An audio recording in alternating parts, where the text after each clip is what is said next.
certo? Então, eu quero agradecer a todas as pessoas que já estão aqui presentes.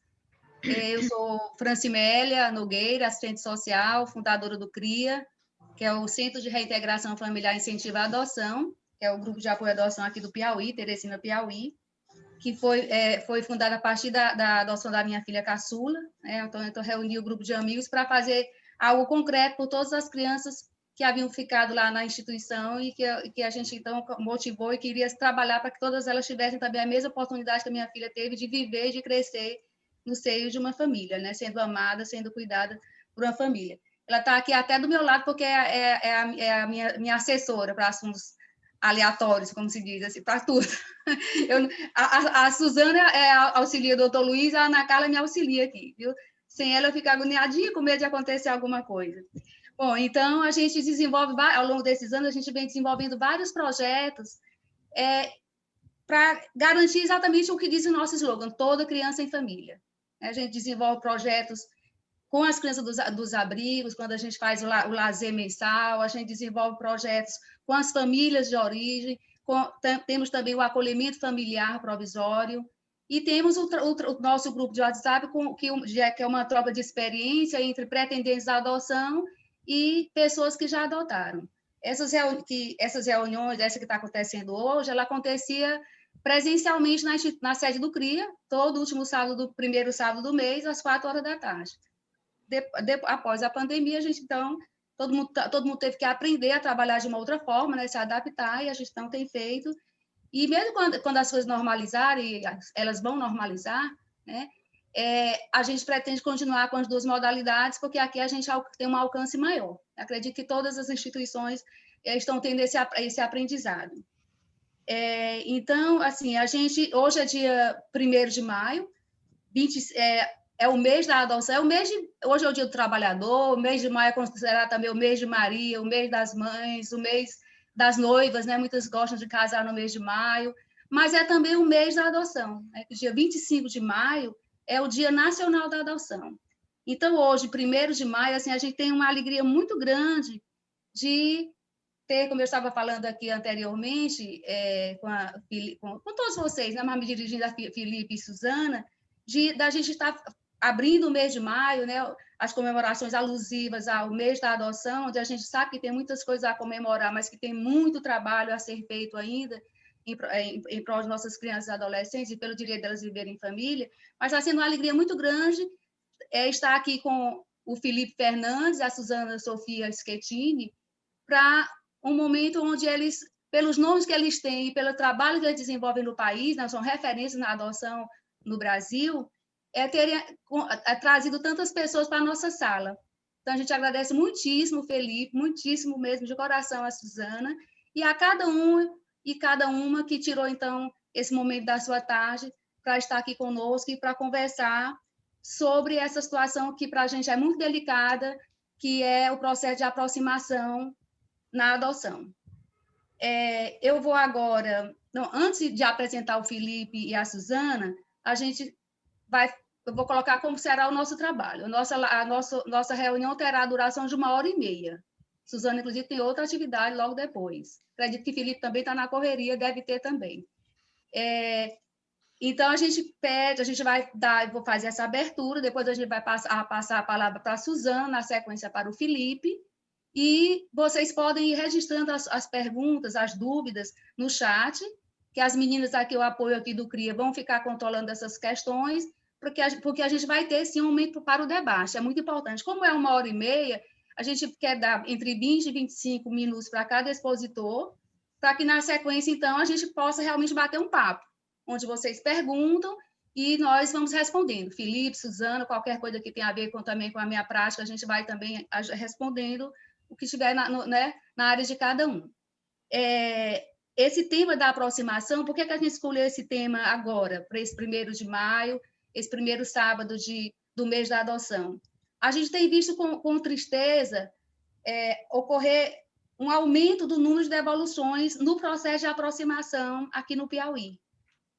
E quando a gente traz, então, um advogado e traz uma psicóloga, a gente quer discutir tantos aspectos jurídicos de todo esse processo, como é que tem que se dar esse processo de aproximação, e também os aspectos psicológicos das consequências para uma criança ou para um adolescente quando esse processo de aproximação não dá certo e esse pretendente à adoção desiste desse processo e entrega à criança. Porque o processo de aproximação, ele se dá quando o pretendente recebe uma ligação, que aquela criança com o perfil dele já está disponível, ele inicia um processo de aproximação com aquela criança para ele decidir se realmente se aquela coisa vai se concretizar, se aquela adoção vai se concretizar.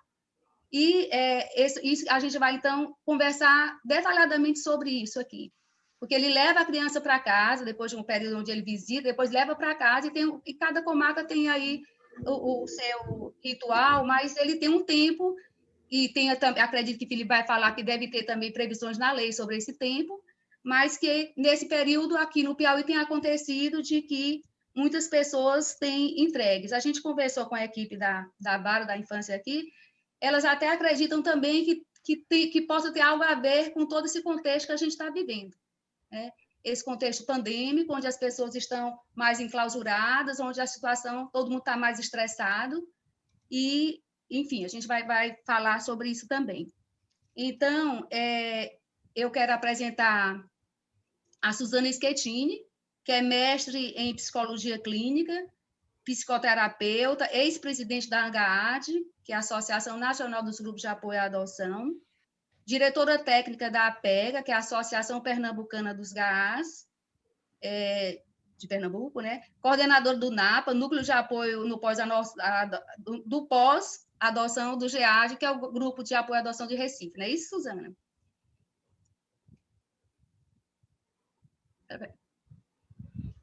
Tá desligado, NAPA, Suzana. Eu já desliguei, eu liguei. O NAPA é um núcleo de apoio no pós-adoção, né? Certo. Núcleo de apoio no pós-adoção do GEAD de Recife, não é Exatamente. Isso? É um segmento do GEAD de Recife. Certo. E você é a coordenadora. Sim. É isso? Isso. E o Felipe Fernandes é advogado, especialista em adoção, presidente da AMAR, que é a Associação do Movimento de Adoção do Estado do Rio de Janeiro, coordenador jurídico do Quintal de Ana e diretor jurídico também da ANGAAD. E eu também não coloquei, mas eu sou assistente social, fundadora e coordenadora do CRIA, e da ANGAAD eu estou como coordenadora da região Nordeste e assessora da Diretoria de Relações Institucionais. Então, a gente vai passar agora, inicialmente, para a Suzana, para falar entre 20 e 25 minutos, depois a mesma coisa para o Felipe, e vocês vão registrando as questões de vocês no chat, para, na sequência, a gente passar para o bate-papo as perguntas e respostas, tá bom? Muito obrigada. Antes da gente começar, queria quebrar o protocolo. Desculpa, Suzana, já vou te passar a palavra. Pode fazer. As pessoas podiam abrir a câmera, vamos conversar, gente, vamos se ver. A gente já está tão longe por causa dessa pandemia, a gente não sai de casa, não vê os amigos, as pessoas. É bom ter essa relação. Eu sei que está todo mundo aí com a toalha na cabeça, né? Eventualmente tá deitado, sem camisa. Não tem problema não, gente. É tudo de casa, vamos conversar. Não tem problema. Botei a camisa da adoção, não está aparecendo, eu queria que aparecesse. Mas assim, é bom a gente conversar se olhando, né? Enfim, vai lá. Felipe, eu acho ótimo essa sua quebra do protocolo, porque realmente fica bem mais agradável a gente vendo os rostinhos. Então, já agradeço a quem já abriu a câmera, peço o pessoal do CRIA também que abra, que deu o exemplo aí, né? Nós que somos os anfitriões, tá bom, gente? Então, Suzana. Pronto. Boa tarde, pessoal. Tá? É uma alegria imensa estar aí com vocês. Na verdade, eu estou estreando, né? Debutando no Piauí. Eu nunca fui ao Piauí. Os poucos estados que eu não tenho ido ainda, né? Então, realmente, agradeço imensamente esse convite, né? E a oportunidade de estar aí com vocês. Eu vou servir de advogada àqueles que não estão abrindo a câmera. Às vezes, quando abre a câmera, o sinal da internet fica muito fraco, dependendo das pessoas estão, sabe? Fica pesado. É a experiência que a gente tem aí nos nossos trabalhos, né? Eles preferem ficar fechado para melhorar o sinal, mas enfim.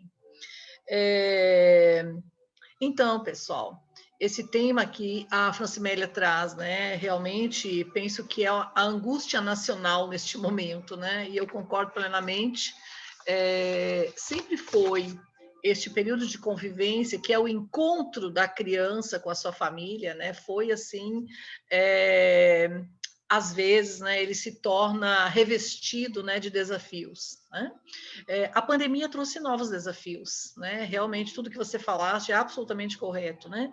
Eu coordeno esse núcleo que você falou, que é o núcleo de apoio no pós-adoção, que justamente esse núcleo foi criado para apoiar as famílias no pós-adoção. Imediatamente após elas receberem as suas crianças ou adolescentes, né, elas já frequentam o núcleo de apoio no pós-adoção.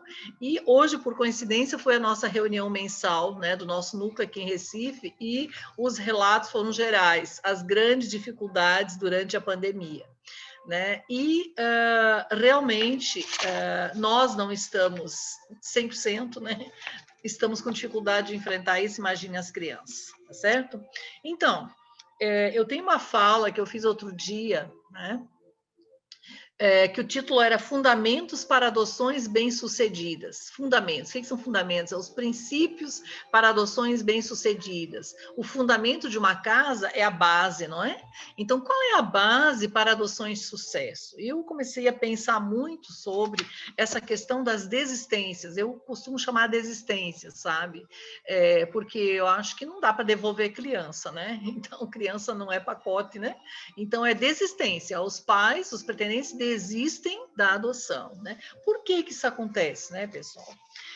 Eu penso que os fundamentos para adoções bem-sucedidas, elas começam muito antes da chegada da criança, né? Muito antes do processo de habilitação para adoção, já começa na interioridade dos pretendentes à adoção. Tá certo? A decisão pela adoção tem que ser uma decisão amadurecida, trabalhada, né? E realmente muito bem gestada, né? Na família, né? Se é um casal pelo casal, os dois têm que estar juntos no projeto. Né? Os dois têm que desejar a adoção. Às vezes um quer, outro não quer. Aí quando chega a criança, aquele que não queria, viu? Eu te disse que não ia dar certo. Não pode, né, pessoal? Os dois precisam estar no projeto. Se um não quer, vamos aguardar um pouquinho, depois a gente vamos deixar que a pessoa que não está pronta ainda amadureça. Então, a adoção é um fenômeno jurídico, né? A gente poderia dizer, né? As crianças se tornam filhos juridicamente. Felipe vai trazer isso muito bem, né? Nós nos tornamos pais pelas vias jurídicas, mas é um fenômeno essencialmente psicológico. Então, tem muitas questões do psicológico que entram aí, que precisam ser trabalhadas. Quando nós nos dirigimos para a adoção, primeiro entender que a adoção é um caminho diferente. Sendo diferente, não é, pessoal? Tem especificidades. Eu tenho que saber quais são essas diferenças. O que eu preciso saber sobre a adoção antes de eu decidir me tornar pai ou mãe por adoção? Eu devo dizer para vocês que eu não acredito em sucesso na adoção quando a família não passa pelo processo legal.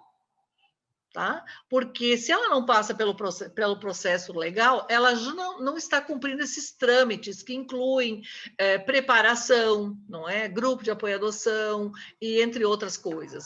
Ela já entra muito despreparada, não é? Para este caminho, que é um caminho tão específico, para o qual nós temos que estar muito bem amadurecidos. Tá? Então, no nosso paradigma atual da adoção, não é, Franci? Você falou no começo, né? Hoje, né? Como é que nós entendemos a adoção? Né? A adoção é encontrar uma família que atenda às necessidades da criança e não uma criança para atender o desejo dos adultos que querem formar sua família. Mas nós, em geral, olhamos isso pelo contrário, né? Então, nós temos crianças disponíveis para adoção e nós procuramos família para aquelas crianças. Nós, pretendentes, nos habilitamos para receber uma daquelas crianças. Tá? Então, não tem, né, pessoal, um shopping onde a gente pode escolher o filho, né? Todas as crianças que vêm por adoção, todas, indistintamente, elas vêm com histórias tristes, né? Não tem nenhuma que não tenha uma história triste, de dor, de abandono, de negligência, muitas vezes de abuso. Quanto mais idade, mais história, obviamente. Ah, mas eu vou adotar um bebê. Bebês também trazem sua história. A história uterina é uma história complexa, extensa, intensa e profunda, né? Então, todos têm história. Então, eu preciso compreender esse caminho da adoção antes de eu decidir pela adoção. Eu não vou encontrar um filho ideal, fantasiado, imaginado, perfeito. Eu vou encontrar uma criança possível. Eu não posso me aprofundar nessas coisas, né? Eu estou fazendo assim um apanhado rápido, depois a gente pode se aprofundar. Então, não existem filhos perfeitos, né? Existem filhos possíveis, filhos que nós temos, crianças e adolescentes que nós temos no SNA, né? Que estão precisando de uma família e nós estamos nos candidatando para receber uma daquelas crianças possíveis, tá? Então, a adoção, né, eu escrevi isso naquele dia, né, tem como principal objetivo atender às necessidades do adotando, da criança ou do adolescente, assegurando à criança e ao adolescente um lar adequado para o seu desenvolvimento integral. Então, dentro do nosso paradigma da adoção de hoje, né, que é encontrar famílias para crianças, né, isso vai trazer muitos desafios para nós. Quem somos nós? Nós, técnicos das varas de infância, né, nós, técnicos das casas de acolhimento, nós, técnicos dos grupos de apoio à adoção, nós, voluntários dos grupos de apoio à adoção. Por quê? Porque nós precisamos, não é, preparar estas famílias pretendentes para que elas possam abrir-se para essas crianças possíveis. E esse tem sido o nosso trabalho, não é? Cada grupo de apoio à adoção, cada vara da infância, né, com mais ou menor intensidade, tem tentado fazer isso, né? Então, quando há desistência, pessoal, o que aconteceu? Algum destes fundamentos ficou meio inconsistente, né? Então, muitas vezes, o que acontece? Muitas vezes não houve um amadurecimento do casal, né, em relação ao projeto adotivo, né? Eles não trabalharam muito bem as questões da motivação para a adoção, né? O motivo para adotar tem que ser um só. Eu quero um filho, eu quero ser pai e mãe de uma criança possível, né? Que está disponível para adoção, né? Então, quando eu falo uma criança possível, isso já significa que eu tenho que trabalhar as minhas fantasias, né? Aquele filho imaginado, aquele filho ideal que não existe, né? Eu tenho que ter trabalhado os meus lutos, né? Muitas vezes as pessoas não trabalham os seus lutos, né? O que significa trabalhar os seus lutos, né? Eu não posso gerar pelas vias naturais, e isso eu sofro muito com isso é uma dor imensa, né? E eu entro no caminho da adoção como se esse caminho fosse uma tragédia, né? E eu fico eternamente procurando no caminho da adoção o filho que eu não pude ter pelas vias naturais. Não é assim, né, pessoal? A criança que vem pela adoção não será um substituto. Ele é uma outra criança com suas possibilidades plenas, não é de ser o meu filho, mas eu tenho que aceitá-lo tal e qual ele está. Então, isso são questões assim muito muito sutis, né, que vão entrar nas questões quando nós existimos, né? Então, às vezes, quando as crianças chegam, né, vocês chamam isso a aproximação, nós aqui chamamos o estágio de convivência, né, nós chamamos a aproximação o período em que a vara, digamos, dá a notícia, né, olha, tem uma criança no seu perfil, e os pretendentes passam a visitar a criança nas instituições, né? Hoje não é possível visita, né? Aqui em Recife se faz esta aproximação inicial online, e eu vejo que isso também é um problema, né? Porque é muito diferente você fazer A primeira aproximação online, você não vê visualmente, aí você fica um mês, eu estou acompanhando um caso de uma moça no consultório que ela está nesse estágio, ela está desesperada, eu não me sinto mãe. É claro, você está só vendo seu filho pela internet, tenha calma. Nós não nos tornamos mães e pais automaticamente, gente. Os vínculos são um processo, né? Então, muitas vezes, a ansiedade nos atrapalha, né? Esse período de aproximação inicial, que é o conhecimento da criança, é muito rápido, né? Os pretendentes estão muito ansiosos, né? Levam muito cedo a criança para casa, né? As varas às vezes atropelam, né? No bom sentido de querer tirar a criança logo da instituição e colocá-la em família. Às vezes este espaço fica curto demais, né? Porque tem que ter um amadurecimento um pouquinho maior deste conhecimento inicial. Né? Essa moça que eu atendo, né, ela ficou um mês conversando, né, pela internet, aí eram 2 crianças, casualmente perfis pequenos, 2 anos e 4 anos. Como é que eu falo com uma criança de 2 anos pela internet? É impossível, né, pessoal? E a de 4 anos também. Então, ela estava muito insegura, ela estava muito nervosa, né? Fui acompanhando-a, né? E eu vi que ela tinha algumas questões, assim, outras, né, da ordem da psicologia, né? Tive que encaminhá-la a um psiquiatra para trabalhar o processo de ansiedade dela. Então, com a chegada dos filhos, o que acontece? Nós nos inauguramos pais. Em geral, quando nós nos encaminhamos à adoção, nós não podemos gerar os nossos filhos pelas vias naturais, e nós escolhemos o caminho da adoção como um caminho, né, para a filiação. Então, quando chega a criança, eu me descubro pai e mãe. E, às vezes, essa descoberta nos traz surpresas. Então, tenho visto isso, né? Que os pretendentes se assustam, né, das suas reações. Eu escuto coisas, meu Deus, eu não sabia que eu era tão exigente, meu Deus, eu não sabia que eu era tão impaciente, meu Deus, eu não sabia que eu era tão assim, tão assado. Né? Eles têm muita dificuldade na chegada da criança. E isso é normal, né, pessoal? Recentemente, uma das minhas filhas teve filho biológico, né? E hoje ele está com 8 meses, né? E eu lembro da angústia dela no começo. Eu tive que acompanhá-la o primeiro mês, praticamente fui eu que maternei a criança, que ela ficava tão nervosa. Quando a criança chorava, quando tinha que trocar fralda, quando tinha que dar mamadeira, ela achava que errava tudo. Então, pela adoção, nós passamos por esse processo inicial também. Né? De medo, de angústia, de ansiedade, tudo isso é normal, gente, tá certo? Então, aí a importância, não é, pessoal? O que a gente tem percebido?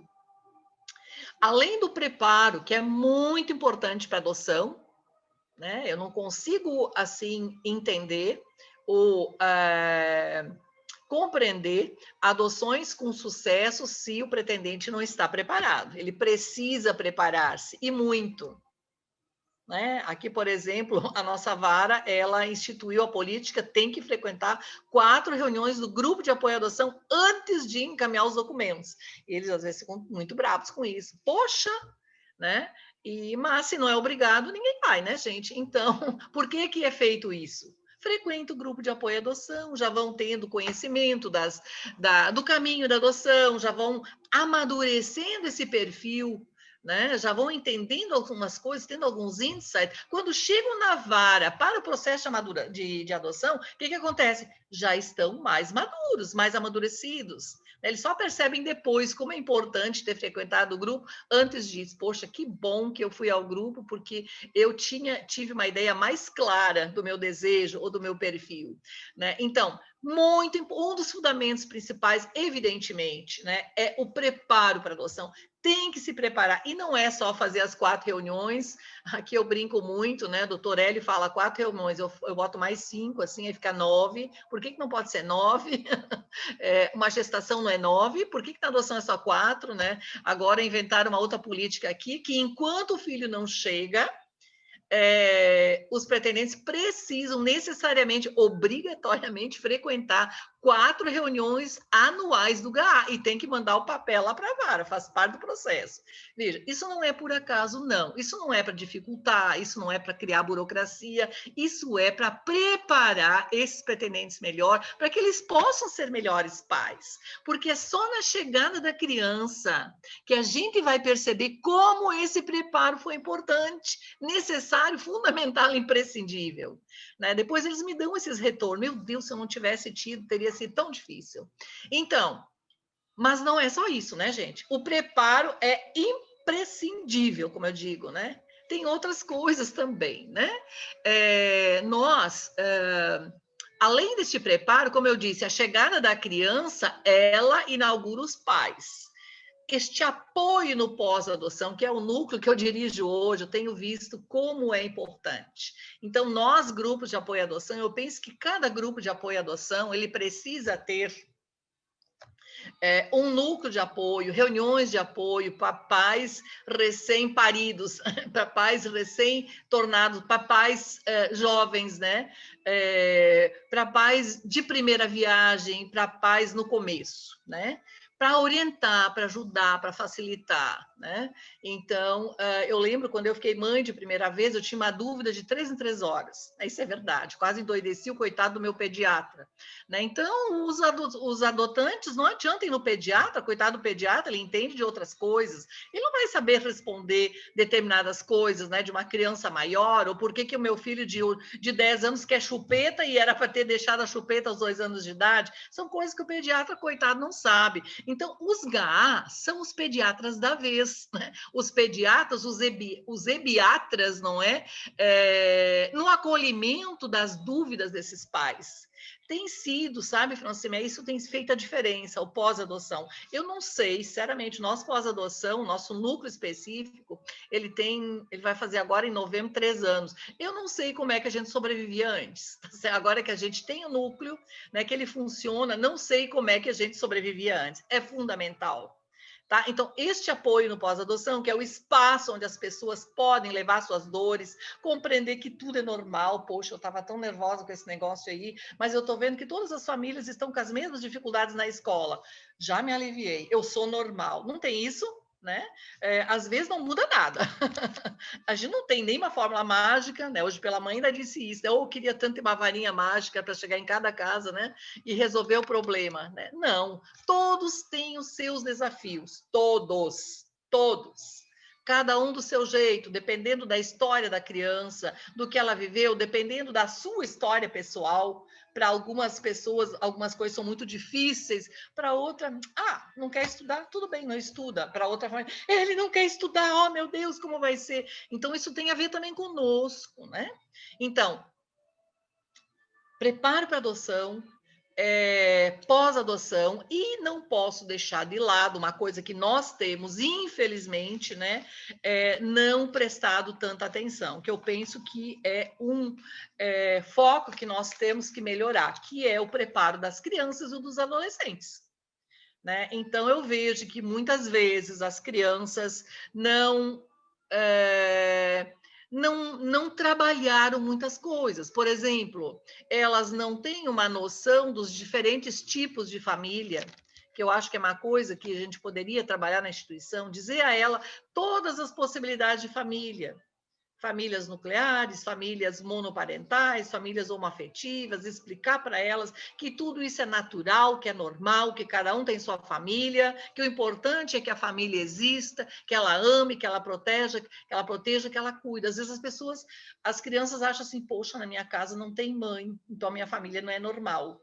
Ou na minha casa não tem pai, então a minha família não é normal. Então, na instituição, nós já poderíamos ajudar um pouco esses pais adotivos. Veja, pais adotivos são pessoas, né, antes de qualquer coisa.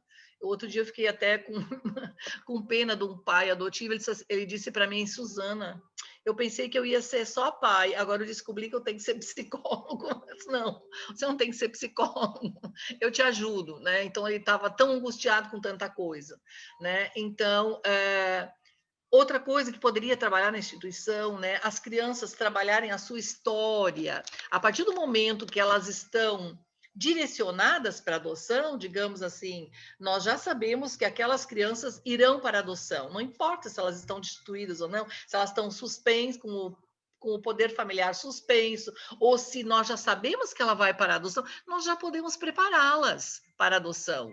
Né? Oferecer um espaço de escuta sobre as suas histórias, né? Auxiliá-las a entender a sua história. Alguém tem que dizer para elas claramente, né? Este alguém, o nome tem que ser, o sobrenome tem que ser sensibilidade e o sobrenome atitude adotiva, né? Dizer para essa criança, querida, veja, você não vai mais poder voltar para sua família de origem, porque os teus papais biológicos não conseguiram organizar-se, né, para receber você. Né?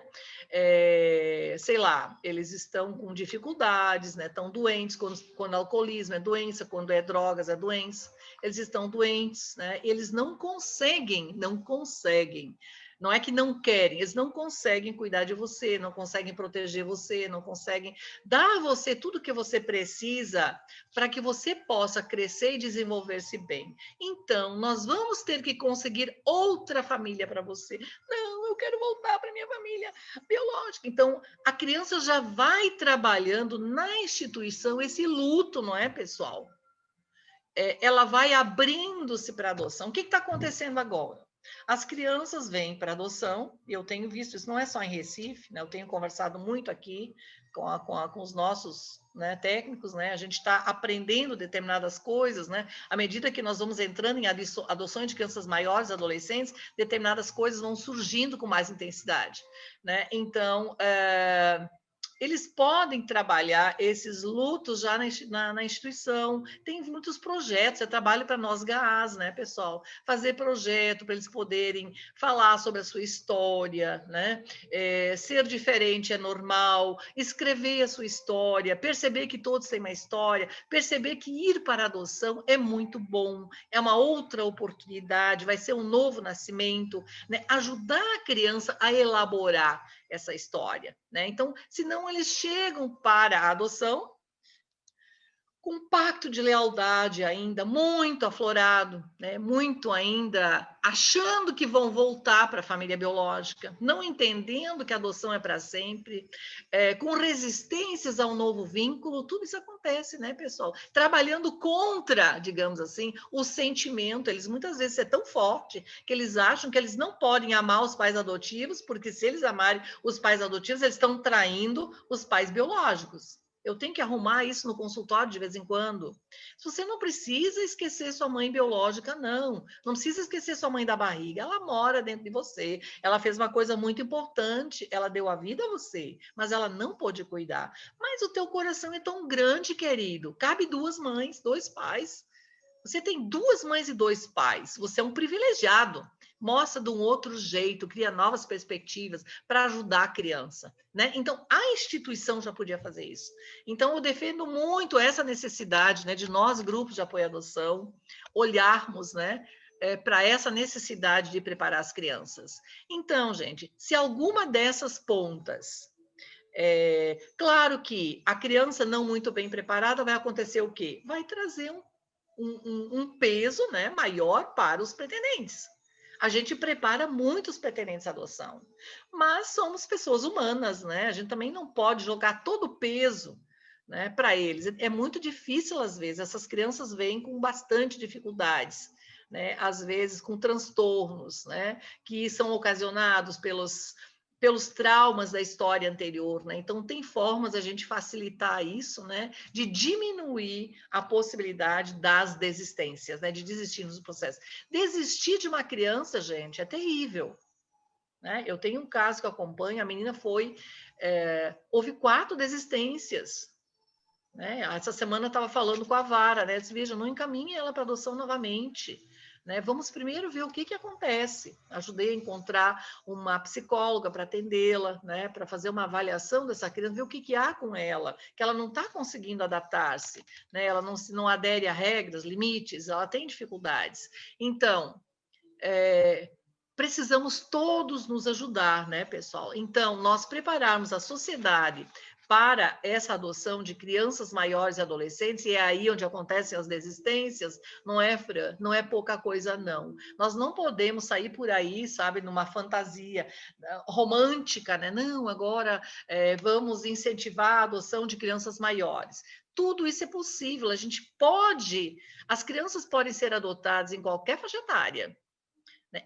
Qualquer faixa etária, em qualquer condição, desde que hajam condições para tal, pretendentes muito bem avaliados pelas varas, entra aí o trabalho das varas, né, pessoal? Essa avaliação sensível no começo, né? Tem que ser uma avaliação sensível. Algumas varas são muito abruptas, né? Com os pretendentes, eles se fecham, eles não falam as coisas todas que tem que falar, né? Então, no processo de habilitação, a gente já vai também triando, né? Fazendo uma triagem, se a motivação está correta, se os lutos da esterilidade foram trabalhados, se é um casal, se esse casal está junto na adoção, né? Qual a percepção da maternidade e paternidade que esse casal tem, quais as fantasias que eles fazem sobre ser pai e mãe, como eles olham para a adoção, como é que eles pretendem encarar a adoção na vida deles, qual é o espaço que essa criança vai ter na vida deste casal. Muda muito a chegada de uma criança. E aí nós falamos dos perfis, não é? Para terminar. Muitas vezes eu vejo pessoas mudando de perfil terrivelmente, né? Porque demora muito. Meu perfil era 3 anos de idade, mas está demorando muito. Eu vou colocar 5, ainda continua demorando. Eu vou colocar 2 crianças, né? Não é assim, gente. Tá certo? Nós precisamos observar os nossos limites psicológicos. Muitas vezes a desistência acontece porque nós demos o passo maior do que a perna. Eu, por coincidência, né, no começo aqui falei do meu filho, Matheus está aqui na minha frente, meu filho tem 22 anos hoje, é um bebê. Ele é um bebê de 8 meses, não sei nem quanto é, a gente não tem como avaliar. Né? O nosso bebê tem que levar no banheiro para fazer xixi, ele fez agora, antes de eu começar a falar, Felipe, não vou precisar levantar. De 2 em 2 horas a gente leva no banheiro, eu dei o almoço dele na boca, eu tenho que trocar de roupa, eu tenho que tomar... É um bebê. Mas, gente, isso é para a vida inteira. É para a vida inteira. Hoje eu não aguento fazer isso. Não. É para a vida inteira. Ele não pediu ser adotado. Eu que decidi adotar. Então, se eu quero 2 crianças, 3 crianças, gente, é para a vida inteira. Eu tenho braços para isso. Eu recebo umas ligações interessantes às vezes, né? Doutora, eu me candidatei para 3 crianças de 0 a 10 anos. Meu perfil é amplo, desde que uma seja uma de braço. Eu ouvi isso. Assim, uma de braço? Não, você vai ter braço para as 3, porque as 3 vão precisar ter o braço. A gente sabe disso, né? Os 3 vão precisar braço. Então, nós temos que ter braço, limites psicológicos para 3 crianças. Não dá para descobrir depois que não deu, que era muito. Então, tem que pensar muito antes. É onde a gente fala. Projeto amadurecido, consciente. Não atropele este perfil, gente, sem ter feito o luto do perfil anterior. Eu queria muito uma criança de 3 anos. Mas não está chegando, não, né? Vou botar de 8. Aí chega de 8. É uma criança de 8. Poxa, tá bem? Eu queria uma de 3, não é? Agora essa de 8 está me dando trabalho. Gente, a de 3 também daria trabalho, né? Então, você escolheu a de 8. Não foi a de 8 que pediu para você escolher. Lembrem isso, né? Então, muitas vezes, isso tudo se confunde na cabeça, né, pessoal? E quando há desistência, houve uma lacuna aí em algum canto. Falta de preparo, imaturidade, dei o passo maior que as pernas, não é? Assumir, por exemplo, uma condição que eu não tenho, não dou conta, né? Se eu sou sozinha, né? Isso tem acontecido aqui. Sou mãe solteira, né? Eu quero um filho. Pronto, a minha vida é ter um filho. Aí chega a criança. Poxa, mas como eu vou fazer? Sou só eu. A gente tem que pensar antes disso. Qual é o meu apoio social? Qualquer um pode adotar. Mas eu tenho que lembrar como é que eu vou organizar. Né? Se eu sou mãe solteira, qual é a minha rede social? Se eu ficar doente, quem vai cuidar do meu filho? Se eu tiver que viajar, quem vai cuidar do meu filho? Meu filho é especial, eu viajo um monte. Viajava, né? Agora é só virtual. No tempo que a gente viajava, a gente tinha um apoio familiar. né? A gente tinha o plantão filho aqui, eles vinham, ficavam, nos acompanhando. Então, tudo tem que ser muito pensado e muito consciente.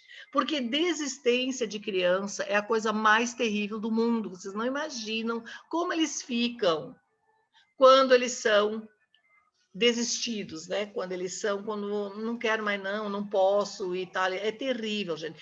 Pior do que não ser adotado é ser adotado e devolvido como um pacote, como uma mercadoria com defeito, né? Com a culpa, porque é culpa, não porque ele não se comporta, porque a culpa toda vai na criança ou no adolescente. Eles não têm culpa, gente. O adulto sou eu, somos nós, e nós temos responsabilidade pela vinda dele ou não na nossa vida. Ele não escolheu, eu que escolhi, nós que escolhemos, tá certo? Vou parar por aqui, porque senão vai ficar muito comprido. A gente pode falar depois um pouquinho. Gente, seria ótimo passar mais tempo aqui ouvindo a Suzana, porque são muitas informações importantes, né? Eu quero dizer que a gente acaba, para os que chegaram depois, que a gente começou, acho que 1 ou 2 minutinhos antes do horário, né? Todo mundo disse que eu sou de 7 meses, só se toda apressadinha. Mas, assim, nós acabamos de ouvir a doutora Suzana Sofia Schettini, que mexe em psicologia clínica, psicoterapeuta, ex-presidente da ANGAAD, militante da adoção há muitos anos, especialista nessa área. Então, foi muito bom lhe ouvir, Suzana, e aguarde aí que com certeza vai ter muita coisa para a gente conversar. Por exemplo, essa questão da necessidade do pré e pós-adoção, gente, me encanta. Seria tão bom que isso fosse obrigatório em todas as comarcas, porque mesmo como você falou, às vezes eles vão de cara amarrada no início, mas depois percebem e agradecem a oportunidade e reconhecem a importância da participação nos grupos de apoio à adoção. E agora, vocês podem ir colocando as perguntas de vocês no chat, e que nós vamos ouvir agora do doutor Felipe Fernandes, que é advogado, especialista também na adoção, é diretor jurídico da ANGAAD, Associação Nacional dos Grupos de Apoio à Adoção, não é isso, Felipe? Falei certo? Certo. Isso. Então, vamos ouvir agora o doutor Felipe sobre a parte jurídica nessa questão do estágio de convivência, né? E nesse período de aproximação e essa questão de muitas pessoas estarem desistindo, que foi uma situação crescente aqui no Piauí. Com você, doutor Felipe. Muito obrigado, Francimélia, querida Nogueira. Primeiro, agradecer a Fran, agradecer o CRIA, né, essa oportunidade de estar em Teresina, no Piauí, que eu acho que eu já só passei uma vez de avião por cima, então também estou igual a Silvana, igual a Suzana, que poderia ser Silvana também, que é uma outra querida, mas a Suzana Schettini é a mãe da atitude adotiva no Brasil, uma das maiores psicólogas que a gente tem nos nossos quadros, não só na adoção, como em todos os aspectos, ela é brilhante, o que me deixa, na verdade, numa situação muito delicada, porque falar depois da Suzana, você não tem muito o que dizer, né? Você tem que se reinventar aqui. Eu fui pensando aqui nas coisas que eu ia dizer, porque ela aborda tudo com uma propriedade que é absolutamente maior. Você falou no início, Francimélia, que a audiência estava alta, né? Que as pessoas se inscreveram com vontade. Assim, eu tenho certeza absoluta que não foi por minha causa, foi por causa da Suzana. Eu vou aproveitar essa carona dela aqui para falar para um monte de gente, né? É o meu momento de estrelato. Tá do lado da Suzana. Você subestima esse teu aspecto de galã americano. Que isso, imagina. Galã americano. Talvez americano, sim, porque eu estou ficando gordo igual os americanos. Não todos, é claro, mas assim, aquela média americana que a gente vê das pessoas que comem fast food. Então, a pandemia fez isso comigo. Eu estou realmente acima do peso. Estou até com um papo aqui esquisito que eu fico tentando tampar. Né? Mas, enfim, agradecer a Francimélia, ao CRIA, mandar um abraço para o GA de Recife, um grupo potente, um grupo forte, um grupo antigo, que pratica as mais modernas formas de preparação e de tratamento em relação à adoção. Então, é importante que a gente tenha esse tipo de grupo, assim como o CRIA aí no Piauí, em Teresina. E nós tentamos aqui no Quintal de Ana, em Niterói, né, e no Rio, hoje atendendo telepresencialmente todo o estado do Rio. Acabou que a gente fez um convênio para atender os grupos que não tiveram condição de continuar nessa pandemia.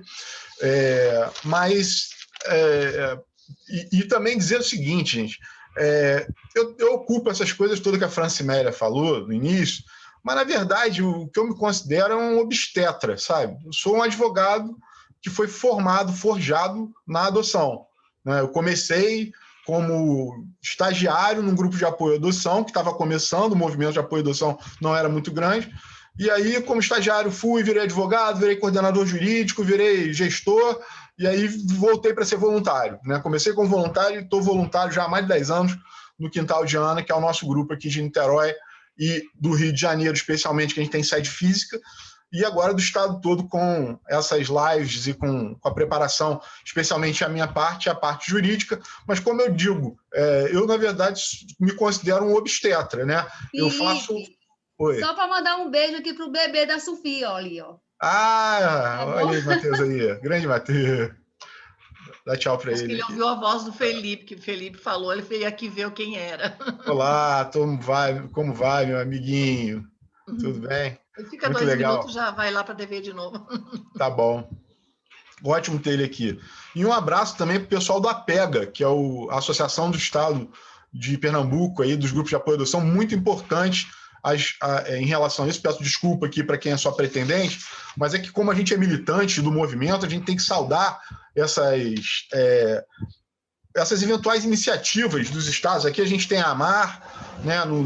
Em São Paulo tem a HESP, agora em Pernambuco tem a APEGA. É muito importante essas associações dos grupos de apoio à adoção, porque os grupos de apoio à adoção são instituições muito frágeis, né? Que muitas vezes duram com uma pessoa, 2 pessoas, e a gente, quando consegue constituir uma associação de Estado, ela pode ajudar naquele funcionamento daquele grupo ou daquele...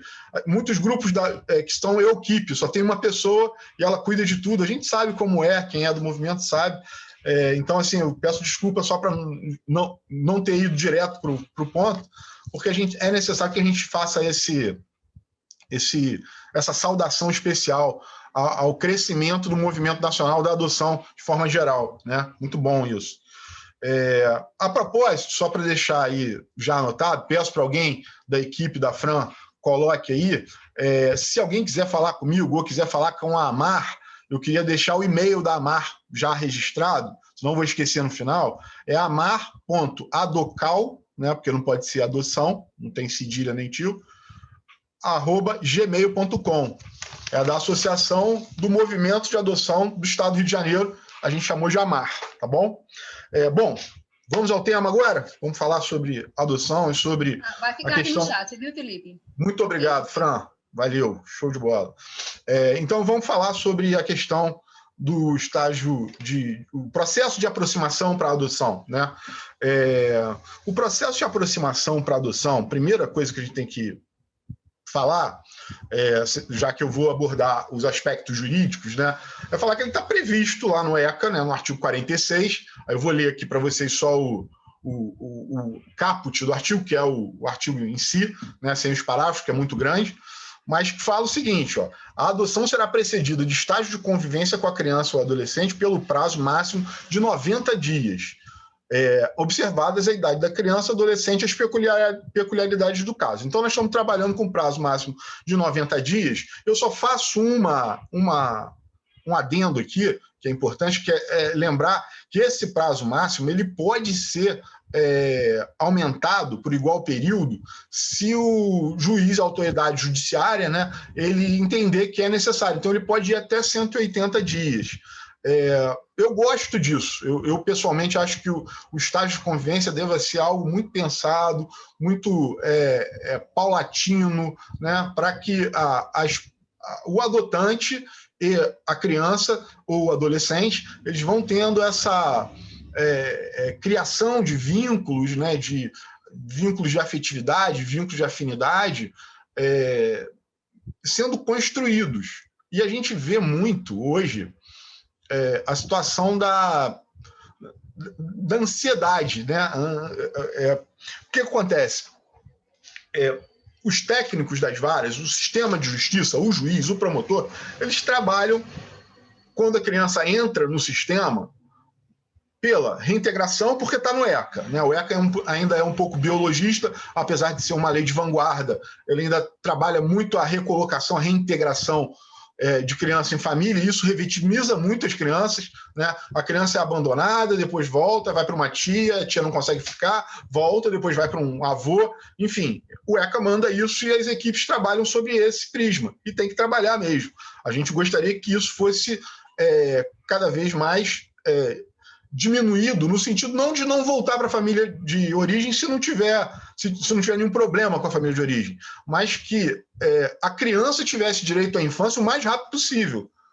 Porque se para o adulto 1 ano, 2 anos é um pedacinho da vida dele, né? Eu tenho 42 anos, 2 anos da minha vida não são nada perto da minha idade. Agora, para uma criança, 2 anos, se ela estava com 2 anos, ela entrou no abrigo, é o dobro da idade dela, que ela viveu em acolhimento, ou em família acolhedora. Tomara que seja numa família acolhedora, que é melhor do que a instituição de acolhimento, né? Mas, de qualquer forma, o que a gente tem que esgotar as possibilidades é de reintegração pela lei. Então, a Lei 8.069 de 90, que é o Estatuto da Criança e do Adolescente, com as reformas especiais da 12.010 de 2009, que é a nova lei de adoção, que surgiu do movimento de adoção, inclusive, do nosso movimento, da ANGAAD, do INASEF, dos grupos de apoio, enfim, todo mundo trabalhando pela renovação e pela manutenção do status da adoção como filiação de primeira classe.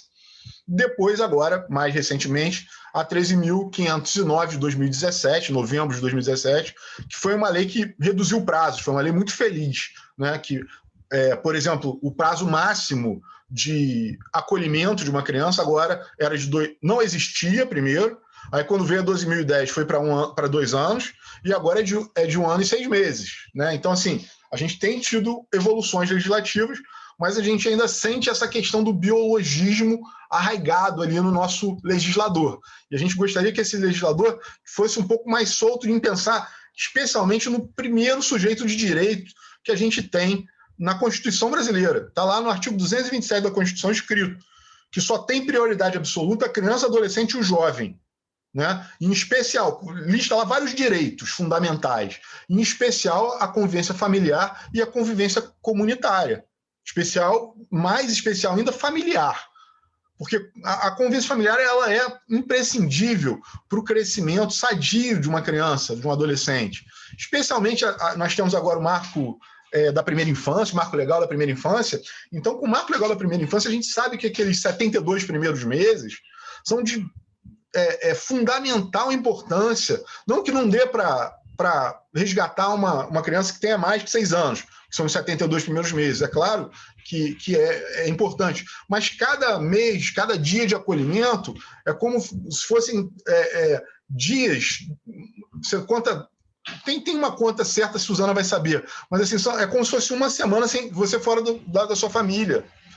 Então, o que a gente precisa é investir mais, especialmente na colocação da criança. Eu não estou aqui defendendo, nem falando mal, de família biológica e defendendo a adoção. Eu estou falando na gente pensar na criança. A criança é o sujeito de direitos a ser mais respeitado nessa relação infanto-juvenil, né? De criança e adolescente. Então, a criança é que deve ser o prisma dessa pirâmide para que ela esteja acima de qualquer questão. Eu digo que eu sou muito criançocêntrico. Eu sempre penso na criança. Para a criança é melhor ficar com a família de origem ou para a criança é melhor ir para a adoção? Porque essa família de origem, às vezes, por uma doença, como o alcoolismo, não vai ter condição de se recobrar em tempo hábil de dar a infância à criança, porque a infância é dela. A infância não é do pai e da mãe. A infância não é da avó, a infância não é da tia, a infância é da criança. Então, se a gente não pensa e resolve isso rápido enquanto sistema de justiça, a criança perde a infância. E a gente, como sociedade, está lá no 227, inclusive. É dever da família, da sociedade e do Estado dar prioridade absoluta ao quê? A convivência familiar e comunitária das crianças e adolescentes e jovens. Tem o jovem também. Mas assim, é importante que a gente veja isso dessa forma, que o Estado e a família e a sociedade, elas têm que trabalhar para a criança ser reinserida logo, porque senão ela perde a infância. Mas eu pensei aqui, em relação ao início da minha fala, considerando esse tema, né, da aproximação, eu estou vivendo agora aqui, numa vara aqui do Rio de Janeiro, uma devolução, né? como desculpa, eu vou até fazer vou abrir uma divergência aqui. Eu sei que é um sacrilégio, mas eu vou abrir uma pequena divergência. Uma desistência. Oi? É isso? É aquela que a gente tem que chamar de desistência. É essa a confusão que você vai fazer? Essa confusão que eu vou fazer. Tô vendo. Porque, assim, eu acho que desistência judicial é isso mesmo. Suzana falou que está perfeito. É a desistência processual, desistência por algum motivo que não houve adaptação da família à criança. Mas, para a criança, não importa. Ela está sendo devolvida para o abrigo. É uma divergência aqui de termos, ok? Mas assim, eu penso na criança, como eu falei, eu sou muito criançocêntrico. Então, o adulto que me desculpe, mas a criança está sendo devolvida. Para ela está voltando para abrigo, então não me quiseram, estão me devolvendo. E aí, se ela foi devolvida na melhor das hipóteses, ela chegou até o sistema de justiça para uma entrega legal, na melhor das hipóteses, né? Que é a criança não sofrer o abandono intelectual, negligência, abandono, violência, enfim. Mas foi uma entrega legal. Aí você coloca uma família ou tenta buscar a sua família de origem. Aí vai para a família do tio, da tia, da avó, enfim, de todo mundo, cunhado, procura a família biológica. E aí a criança volta porque a família biológica não deu conta. Ela é devolvida para ela, criança. Sob o ponto de vista, se eu fosse criança, eu ia achar, estão me devolvendo, não me querem, né? E aí minha autoestima acaba, né? Você imagina a autoestima de uma criança que não tem, assim, não teve o afeto necessário no início. A autoconfiança das crianças que têm afeto, gente. Eu tenho uma filha agora que vai fazer 3 anos, a Malu. A Malu está com 2 anos e 9 meses. Eu vejo, eventualmente, quando eu dou bronca nela, e eu dou bronca, né? Ela, por acaso, é minha filha biológica também, mas eu adoto ela todos os dias. Por isso ela é minha filha, né? A adoção é a única opção da gente ter filho e filhos terem pais. Eu acho que a adoção é a escolha para ter filho, né? E a criança pode vir por um processo judicial, por um obstetra jurídico, pode vir por um parto que começou com o quê? Ou com sexo, ou com inseminação artificial, ou com fertilização in vitro, que é o que dá hoje. Ainda não tem clonagem, né? Daqui a pouco vai ter também isso, mas de qualquer forma, isso são formas da criança chegar à família. Depois que ela chega à família, não importa. O que a gente tem que fazer todo dia é adotar a criança, é cuidar bem da criança. Então, eu vejo com a Malu, a Maria Luísa, minha filha querida, o quanto eu dou de afeto para ela, né? O quanto a gente tem que distribuir amor naquele momento inicial, esses anos iniciais de vida, nessa primeiríssima infância que é de 0 a 3. Porque isso dá autoconfiança, dá à criança uma capacidade, você desenvolve as potências da criança para que ela possa se desenvolver. Né? Desenvolver ficou feio, mas vocês entenderam. Né? Então, assim, o importante é a gente trabalhar muito essa questão de dar afeto, de dar amor. E quando a criança chega numa adoção, eu sempre falo isso, assim, que às vezes os pais adotivos, eu acabei não fechando uma ideia, mas eu volto para ela daqui a pouco. Eu viajo assim mesmo, se acostumem, tá? Eu sou assim. Todo mundo se acostuma que eu vou lá para frente e volto e tal. Eu acho que é bom desse jeito. Mas eu escrevo um roteirinho do lado, porque na hora que eu me perco, eu volto. Então, essas crianças, quando elas chegam nas famílias adotivas, especialmente, elas já sofreram no mínimo, uma entrega legal que não deixa de ser um abandono, né, para ela. Ela não ficou... Há estudos já que a criança sente na própria barriga, né, na própria gestação, existem hormônios que a criança sentiria, a não vontade daquela mãe de ser mãe dela. Mas, enfim, isso é uma questão já muito mais para a Suzana do que eu. Não vou ocupar o tempo de vocês com as minhas teorias malucas. Mas uma teoria não é maluca, que é a teoria de que tem que dar afeto quando a criança chega. Aí eu vou voltar no outro ponto que eu não acabei e vou emendar nesse junto e vocês vão entender. Porque existe, normalmente, uma ansiedade do sistema de justiça. Aí lembrem do que eu já estava falando. Do sistema de justiça. Aí eu falo MP, defensor, promotor, advogado, psicólogo, assistente social, todo mundo que trabalha na vara de infância, em colocar essa criança na sua família de origem primeiro e depois para liberar para adoção. E aí vem o que a Suzana falou, tem que preparar essa criança também. Porque ela viveu vários lutos. Quantas vezes ela teve a desistência do processo e a sua devolução própria para o acolhimento ou para o sistema legal, ela viveu essa situação, ela ficou... ela sentiu isso, né? Ela pensou nisso, ela elaborou esse luto. E esse momento... Eu adiantei, não é que ela tenha elaborado, ela viveu uma situação de quebra na sua linha do tempo de vida, e essa situação gera um luto.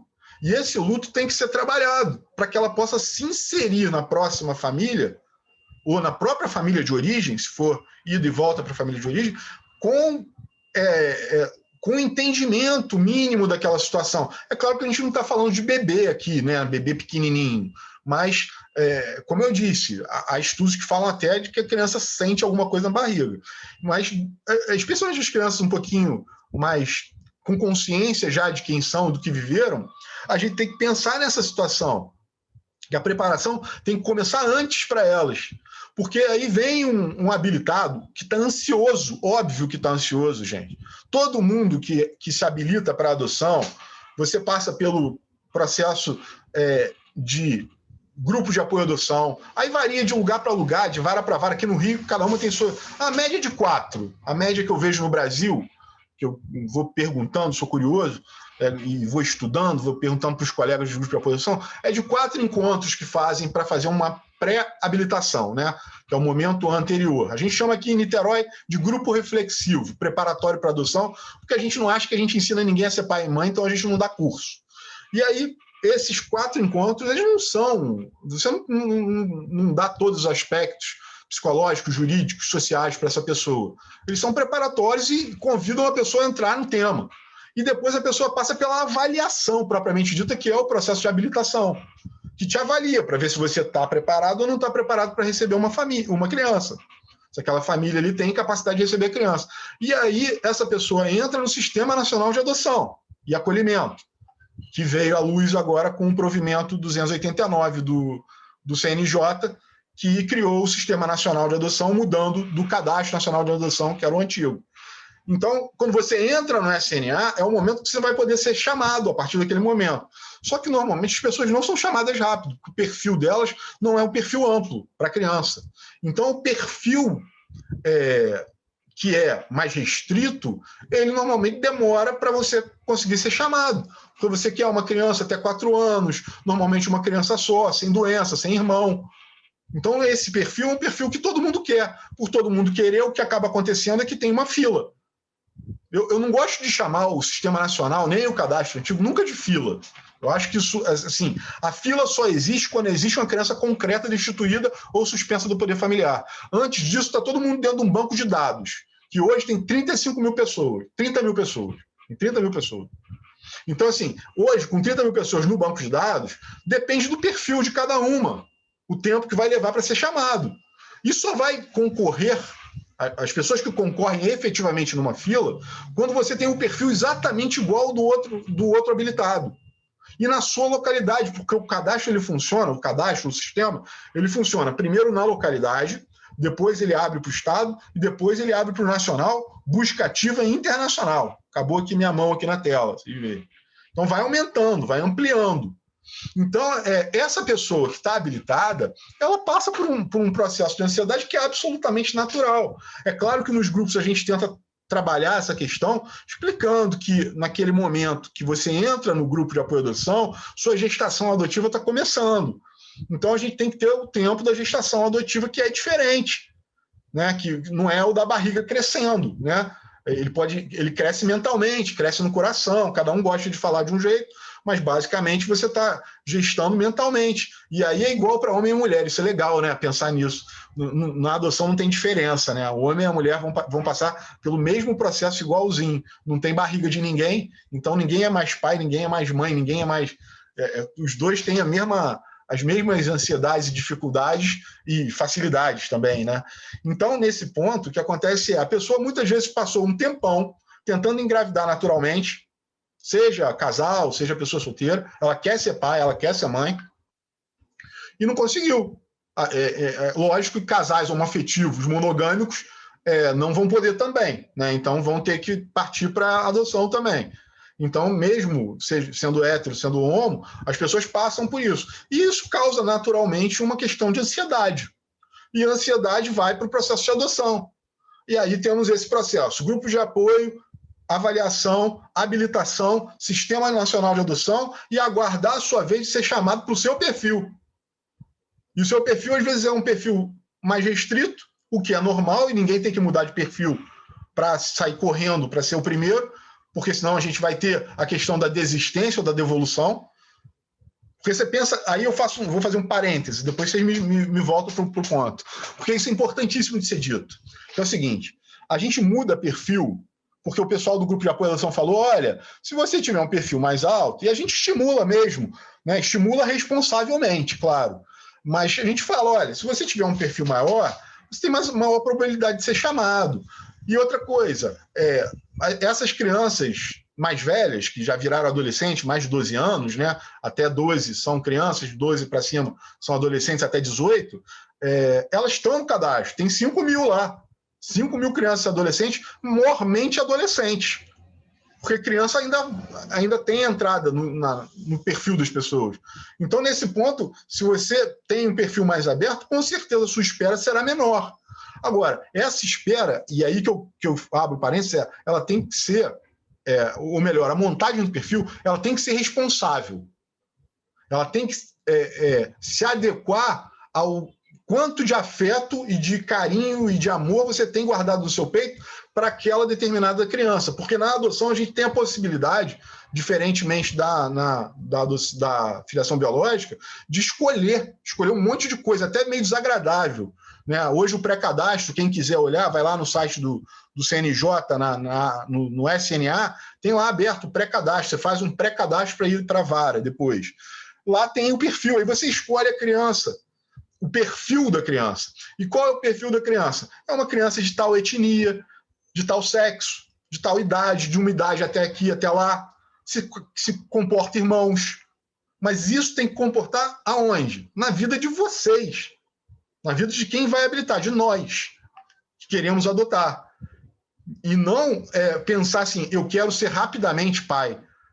Porque se você mudar o seu perfil de forma a só ser rápido, o que acaba acontecendo é que a gente não tem uma filiação de qualidade. Na melhor das hipóteses, quando você muda errado o seu perfil, o que acontece é uma filiação medíocre. Porque você vai ser pai ou mãe, ou pai e mãe, se estiver junto, ou pai, mãe, enfim, escolham aí a configuração familiar que vocês quiserem, mas efetivamente não vai haver uma ligação de amor e de afeto em relação àquela pessoa que está entrando na sua família, aquela criança ou aquele adolescente.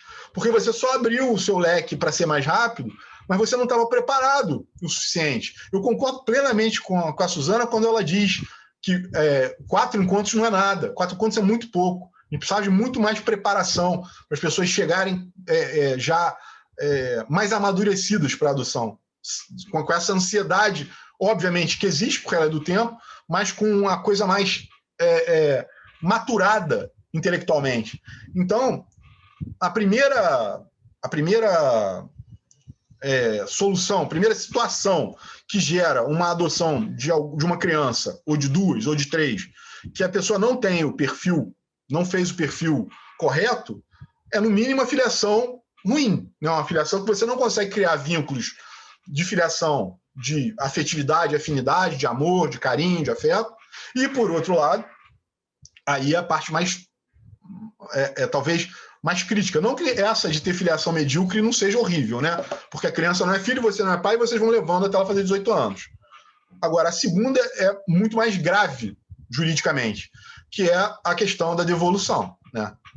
Porque aí você não aguenta a pressão daquela filiação, porque aquela filiação não está a contento, a criança, às vezes, já está numa idade que começa a ficar perigoso para ela mesma, ou para as pessoas, né? Eu já vivi isso como advogado, é uma situação muito difícil, muito delicada, e aí você avisa ao juízo que você vai desistir daquela adoção juridicamente e devolver a criança para o sistema, seja para a família acolhedora, seja para a instituição de acolhimento. Nesse caso, é importantíssimo vocês saberem que todas as pessoas que devolvem criança depois de ter a guarda provisória deferida num processo de adoção estão excluídas automaticamente da fila. O juiz inabilita, não pode mais adotar. Então, para vocês, esse é o ônus. Agora, para a criança é devastador. Para a criança é a pior coisa que pode acontecer, porque ela perdeu mais uma vez passa 6 meses de uma família devolvida para a vara e ela não teve efetivamente o seu vínculo de paternidade e maternidade feito. Ou ela começou a fazer e de repente foi interrompido, porque a criança testa, né? Há um período de teste daquele amor. Para quem viu O Contador de Histórias, é um filme muito interessante, de uma francesa que adotou um menino em São Paulo. O menino hoje já é um senhor.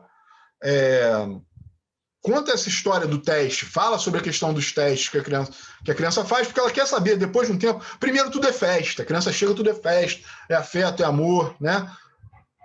Agora, depois a criança começa, será que essa pessoa ela vai continuar comigo? Porque ela não tem certeza. Cadê a autoestima dela que não foi construída? Então ela não sabe se isso efetivamente é verdade, se aquilo ali vai continuar. Ela não tem essa experiência de alguém que apostou nela o tempo todo da vida dela. Então a pessoa pode desistir e ela vai testar esse amor de uma forma ou de outra. Tem uns que testam menos, tem outros que testam mais, mas vai haver essa questão, né? Então eu acho importante a gente pensar que quando a criança chega, né, eventualmente sem o preparo necessário dela e eventualmente com a pessoa um pouco ainda no início da maturação adotiva na sua cabeça e no seu coração, o primeiro de tudo que tem que acontecer é dar afeto, é dar amor, é dar carinho. Né? A criança chega, olha só, ano de escola, depois resolve. Faz supletivo, resolve. Botar em judô, botar em inglês, botar no Kumon, sabe? As pessoas começam a botar em atividade extraescolar. Gente, é afeto, afeto, afeto, amor, amor, amor. Cuidado, cuidado, cuidado, carinho, carinho, carinho. Para essa criança se sentir pertencente. Porque o que ela passou antes, se no mínimo foi um abandono, porque pode ter sido uma violência, pode ter sido um abuso sexual, a gente tem que deixar ela, que nem eu estava falando da Malu, sabe? Eu empodero a Malu, eu dou bronca, mas eu empodero, eu dou carinho, sabe? Eu quero que ela seja potente. Eu dou bronca, depois eu me arrependo das broncas. Confesso que já dei palmada, mas eu me sinto tão mal na palmada, cara. Dá vontade de bater em mim mesmo depois. Não pode dar palmada, sabe? Mas, enfim, criança é fogo e a gente tem limite, né? Nós temos o nosso... A criança, ela não ultrapassou o limite dela, ela ultrapassou o seu limite. Por isso que você bate. Ou por isso que você dá a bronca, né? O nosso limite, e a gente tem que aprender a trabalhar o nosso limite. E isso não importa se é filiação biológica ou adotiva. Isso é filiação que a gente está falando, né? Da minha filiação. Mas, enfim, eu queria... na verdade, eu ia começar com outra coisa que eu acabei trocando, por conta da fala da Suzana, que foi espetacular, mas eu queria falar para vocês especialmente sobre essa questão do processo de, como eu falei do artigo lá 46 do ECA, desse processo de uma forma inversa. Qual forma? A forma da visão das exceções na habilitação. A habilitação é a regra no Brasil. Para alguém adotar, ele tem que passar pelo processo de habilitação legal na vara de infância. Como eu falei, faz os encontros no grupo, depois vai para a habilitação. Mas existe lá no artigo 50, parágrafo 13, inciso 1, 2 e 3, a possibilidade de exceções à habilitação. E essas exceções falam justamente do afeto. Falam justamente desse afeto que é cuidado, né? O afeto de verdade. O afeto que vira cuidado, que é cuidado. E esse cuidado é cuidar da criança, é ter tempo para a criança. É não ficar com o dedo na criança e com a mão no celular, sabe? Trocando mensagens de WhatsApp. É a atenção para aquela criança, é a brincadeira, é o lúdico, né? Construindo a sua autoestima, a sua personalidade. Então, lá no 13 do artigo 50 do ECA, da Lei 8.069, com a Lei 12.010 de 2009, de agosto de 2009, entrou em vigor em novembro de 2009, tem um artigo muito interessante, que é esse 13, que ele fala basicamente sobre a exceção da habilitação. No inciso 1, aí eu vou pedir ajuda de vocês, porque eu vou precisar olhar vocês para ver se está todo mundo entendendo. Você consegue terminar em 3 minutos, Felipe? Consigo. Tá bom, 3 e 36 segundos. Primeiro, se tratar de pedido de adoção unilateral. O que é a adoção unilateral? A adoção unilateral é o seguinte: eu caso, minha mulher, essa mulher que eu casei já tem um filho e o pai é falecido, para facilitar nosso exemplo. E aí eu gosto muito da criança, criei um laço de afetividade e afinidade, a lei pede isso, eu posso, eventualmente, pedir a adoção sem me habilitar para adoção. Porque eu já tenho vínculos de afeto. E esses vínculos de afeto são o que tem que haver nesse período de aproximação, que é o motivo da nossa live hoje. Todo mundo entendeu isso? Faz ok para mim quem entendeu, só para eu saber. Beleza, obrigado. Então todo mundo entendeu. 2, quando ela for formulada por um parente com a qual a criança ou adolescente mantenha vínculos, olha só, está na lei, de afinidade e afetividade. Então tem vínculo de afinidade e afetividade, você pode pedir a adoção de forma direta.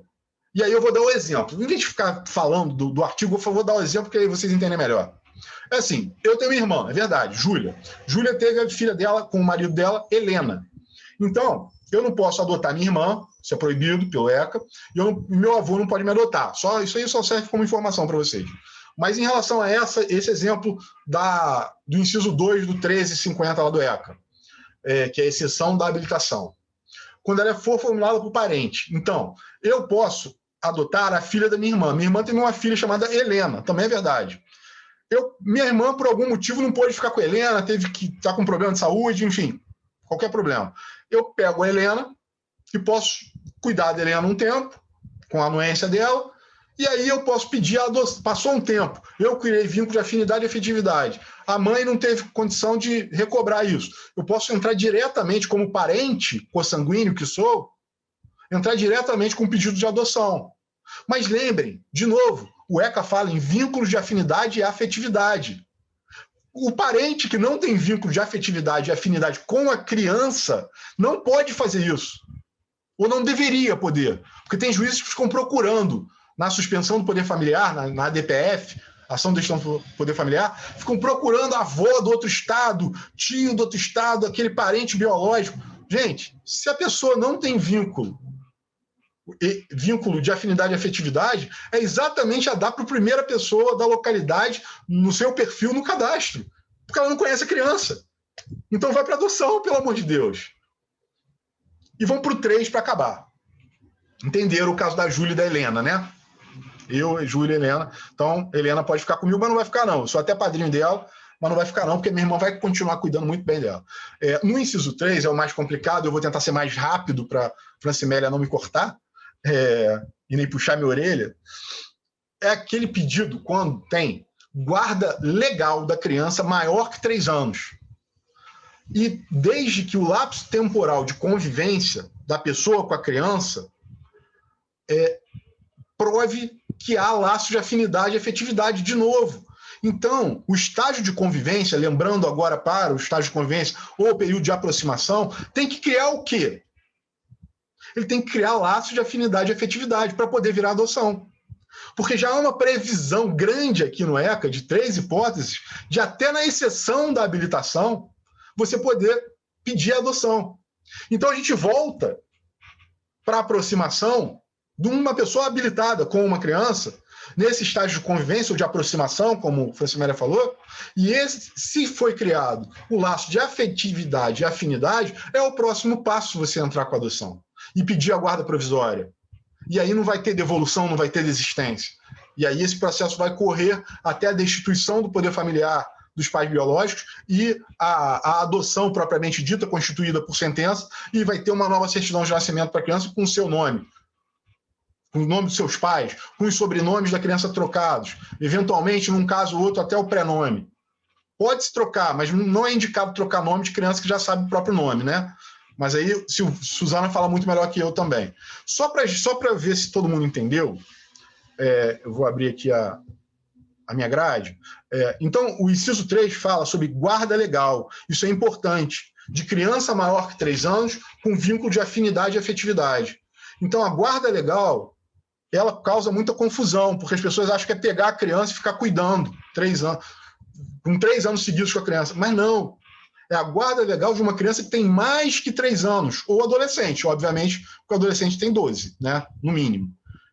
Então, nesse caso, se você tem uma guarda... Entrei com a guarda... O caso da guarda da Helena. Vamos fingir que a Helena não é filha da Júlia, da minha irmã, de outra pessoa. Ela pediu para eu ficar com o filho dela, porque ela não está com condições. Aí eu falo, só vou ficar se eu tiver a guarda, senão eu vou ficar irregular. Aí eu entro com o processo de guarda, faço essa guarda legal, tenho uma guarda provisória durante o processo, ganho a guarda permanente dessa criança, e aí eu fico com ela até ela fazer 5 anos e ela fica comigo. E eu crio um vínculo de afinidade e afetividade e ela cria comigo, com a minha mulher. Aí, nesse caso, a gente pode não ter a questão da habilitação. É uma exceção à habilitação. Mas o que eu quero fazer é o link, que todo mundo entenda isso.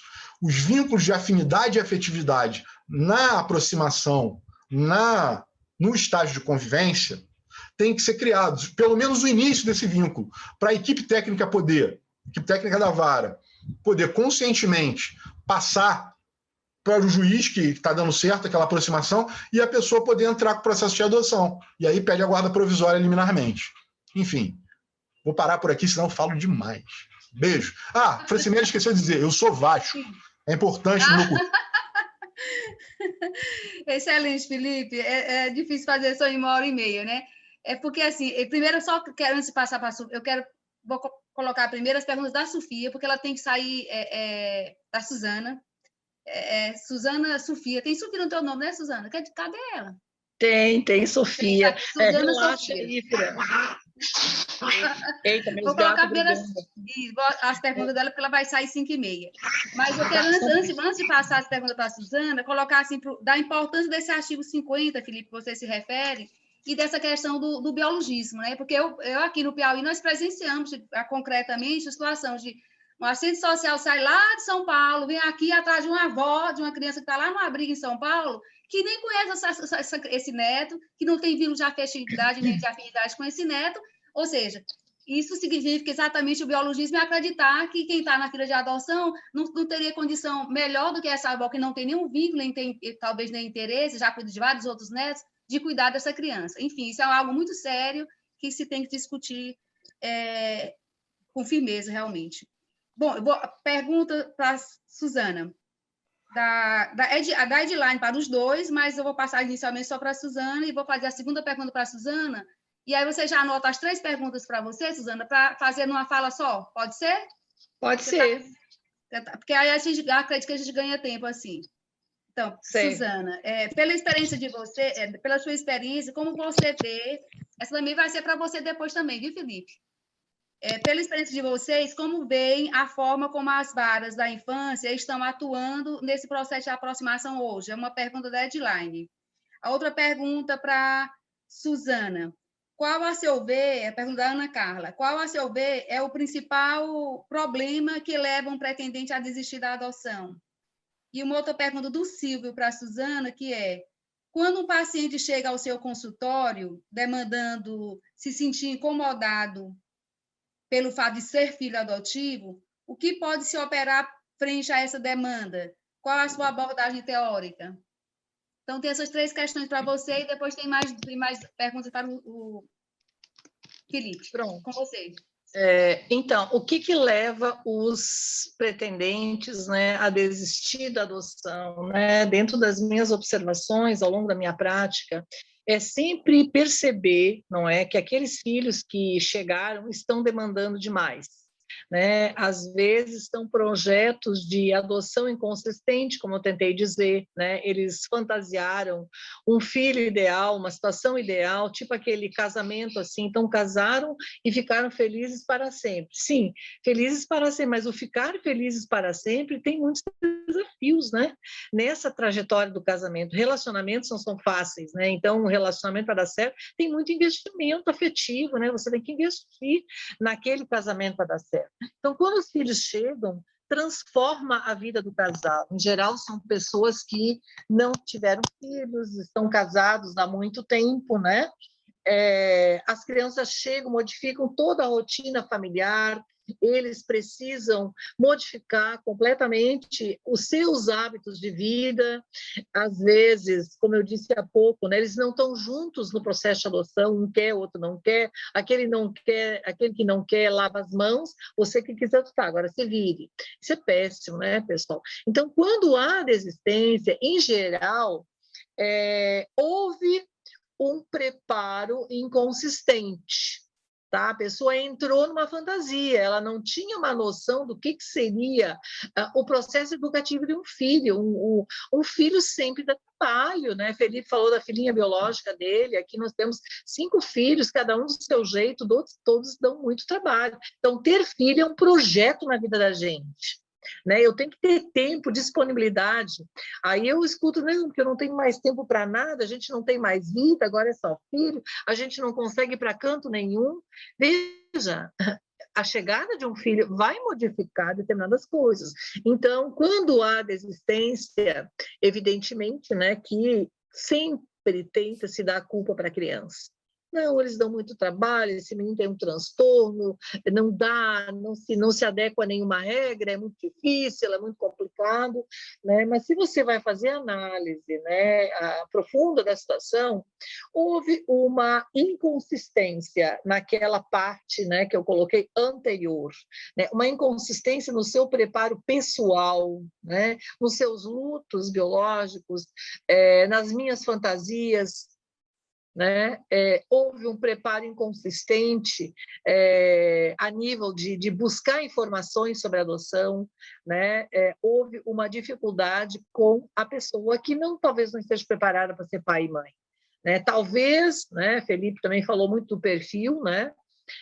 Talvez aventuraram-se num perfil para o qual não dão conta.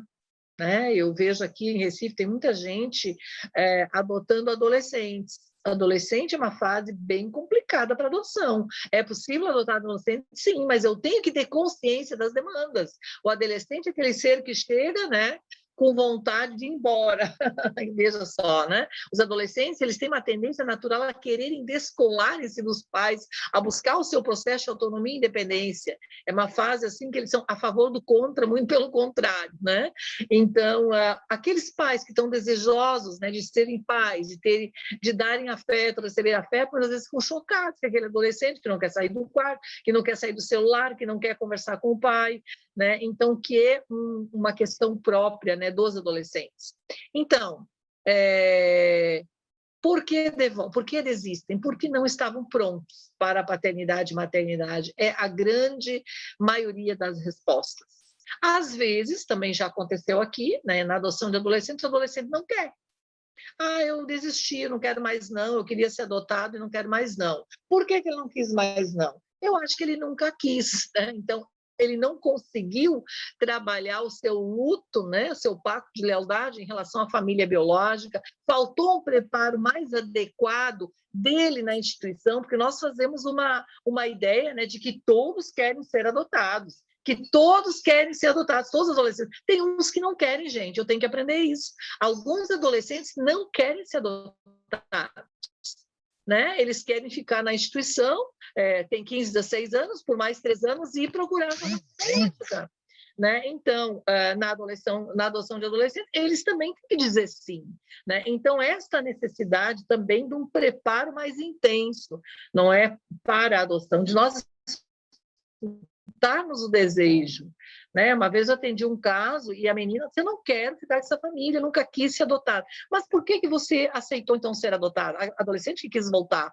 Os pais disseram que eles que foram devolvidos. Foi terrível para esses pais, eles estavam fazendo tudo direitinho. Ela não quis. Ela dizia, eu não quero ser adotada. Mas por que você aceitou? Porque o abrigo, a coordenadora do abrigo me disse que era a única chance da minha vida. Não pode ser assim, né, pessoal? Então, um adolescente que não quer ser adotado, a gente vai dar outro suporte, a gente vai ver, talvez, uma família acolhedora, a gente vai ver um projeto de apadrinhamento afetivo, colocá-lo num programa de preparo para a autonomia no quando saem da instituição, tem outros caminhos, né, pessoal? Então, nós temos que escutar esses adolescentes. Nós, muitas vezes, não estamos escutando. A gente supõe determinadas coisas e não os escuta adequadamente. Se as varas estão fazendo, como é que as varas estão trabalhando? Eu não sei, pessoal. Eu sei da minha aqui, né, de Pernambuco, né? Então, está muito complicado neste momento, né, em função da pandemia. Por aqui se faz tudo online, né? O online, ele resolve em parte, né, pessoal? Nós aqui hoje estamos conversando online. Evidentemente, se fosse presencial, seria muito mais rico, muito mais produtivo. A gente faz online, né? Mas em determinadas questões do psicológico, eu atendo online também, né? Eu faço psicoterapia online. Não é a mesma coisa. Porque eu perco observações clínicas, a leitura do psicólogo não é só o que o cliente diz, a gente vê a forma como ele se porta, os gestos, a expressão, como ele cruza as pernas, como ele sacode as mãos, e tem muitas coisas que denunciam determinados conteúdos psicológicos que eu perco no online. Ah, mas então não pode fazer online. É aquela história do mundo possível, não é, pessoal? Estamos neste mundo do possível, então a gente faz o que dá para fazer nessas condições. Aqui, por exemplo, em Pernambuco, que é o meu referencial, as varas estão fazendo o possível para não parar as adoções. Aqui trabalharam o tempo inteirinho, estão fazendo online, criaram um curso de EAD de pretendentes. Nós criamos aqui o GAS Sem Fronteiras, não é? Que é um trabalho de grupo de apoio à adoção para o estado inteiro. Atualmente, todo o estado de Pernambuco é coberto por o trabalho dos grupos de apoio à adoção, com foco no pré e com foco no pós, né? Então, aqui a gente está fazendo o possível. Isso é o bastante? Não sei.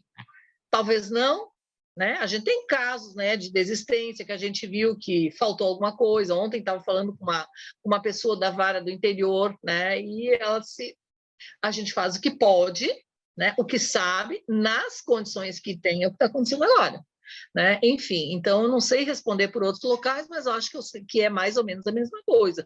Todo mundo está fazendo o que pode, né, pessoal? Penso que essa questão do preparo das crianças precisa ser mais focado.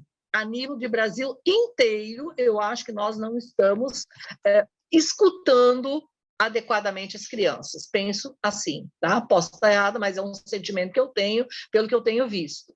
O que mais faltou? Era a terceira coisa. Como eu faço na psicoterapia, né? Veja, quando as crianças têm algum problema com a adoção. Depende, não é, pessoal, da criança, depende do problema, depende do contexto, né?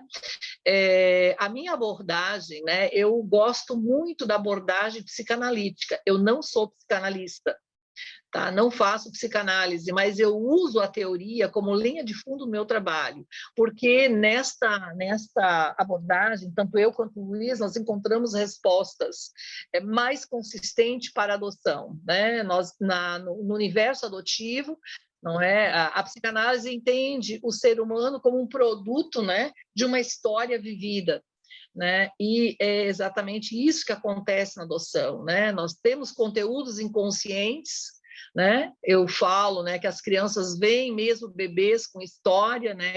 Essas inscrições inconscientes que vêm do útero, né? Que nós temos que considerar. Então, cada caso, gente, é um caso. Não dá para definir como é que eu trabalho. Não sei, eu recebo o meu cliente, escuto, né? E dentro da demanda, a gente vai criando caminhos, né? Então, infelizmente, né, nós não aprendemos a adoção nos cursos de psicologia, assim como os advogados também não estudam o ECA nos cursos de direito, né? Então, na adoção, nós vamos fazendo e aprendendo, né? Então, os meus últimos 22 anos, que é a idade do Matheus, né, eu tenho me dedicado muito a estudar a adoção, de verdade, né, a trabalhar com famílias, né, faço muitos trabalhos voluntários, esses trabalhos voluntários têm sido a melhor universidade que eu poderia ter, né, o meu trabalho no NAPA, esses últimos 2 anos e meio, é impressionante o que eu aprendi, né, como eu mudei a forma de entender determinadas coisas a partir do momento que eu passei a escutar as famílias, né, participar dos dramas depois da chegada do filho, entender as crianças depois que elas chegam nas famílias. Ficou tudo muito claro para mim, parece que saiu uma venda, né, dos meus olhos, né, e eu tenho certeza absoluta que ainda tenho muito a aprender. E eu costumo dizer aqui, cada criança, gente, é uma universidade, né? Cada criança, cada família nos oferece essa oportunidade de aprendizado. Não tem uma igual à outra, né? A gente vai com a sensibilidade, né? Vai assim com o ferramental que a gente tem, né? E você vai buscando caminhos. O Luiz fala muito, meu marido, né? Que a gente na adoção não consegue andar nos trilhos. Trilho é aquilo que é retinho, né? A gente tem que abrir trilhas. E eu me percebo assim, diariamente encontrando trilhas, tentando, né? Quem sabe essa estratégia dá certo? Já tentei isso e não deu, vamos tentar outra, né? Então a gente vai buscando caminhos. Tá bom? Acho que eu respondi, não é? Respondeu sim, Suzana. Gente, nós vamos permanecer. Apenas vamos nos despedir aqui da Suzana, que vai precisar sair, agradecendo muitíssimo pela brilhante colaboração aqui conosco, brilhante fala, tão cheia de atitude adotiva, que é a sua marca, né, Felipe? A marca da Suzana. A marca dela. E um abraço aí para o doutor Luiz, para o Matheus, e a gente espera, num futuro que não seja muito, não tão tarde, assim, que trazer você e o Felipe aqui para ir com o encontro aqui no Piauí, quando dá adoção, e depois aproveitar para conhecer o nosso litoral, que é lindíssimo, viu? Quem não conhece está perdendo. Sim, sem dúvida. Muito obrigada. Muito obrigada, Francimélia, obrigado pelo Felipe, essa companhia maravilhosa, jovem, né, atraente, é um prazer estar com você, viajar com você, né, nessa peregrinação da adoção. Nós temos agora o compromisso aqui de Luiz, que é o webinário, né, dele, da PEGA, né, que eu tenho que colocá-lo no ar, eu sou assistência técnica dele. Pois é, tá bom, então, pessoal, um beijo a todos. Se sinta à vontade. Muito obrigada, Zana, um beijo. Deixa eu só dar um tchau aqui para ela, França. Tá, pois não, Felipe. Tava lembrando aqui, a gente estava conversando, a última vez que acho que a gente deu palestra junto, deve ter uns 6 anos, lá em Vitória, lembra? Isso aí, em Serra. Não estou com Alzheimer ainda. Em Serra, no abrigo lá de Serra, foi muito legal aquele evento. E espero fazer muitos outros com você. Para mim sempre é um orgulho, uma honra poder dividir esse espaço de fala contigo, porque você e o Dr. Luiz juntos, esse casal maravilhoso, é o casal patriarca e matriarca da adoção no Brasil, nossa referência. E um beijo e bênção eu peço para o Dr. Luiz também. Amém. Somos todos caminhantes, pessoal, da mesma jornada cósmica, tá certo? Pequenos caminhantes, né, nesse grande caminho da adoção. E precisamos seguir juntos. Um beijo para todos. Um beijo, Suzana. Tchau. Bom, então, tchau. As perguntas para o doutor Felipe. Tem a primeira pergunta que é para os dois, né, Felipe? Como você vê a forma como as varas da infância estão atuando nesse processo de aproximação? Talvez você vamos falar uma por uma, Frank, agora a gente não tem mais pressa.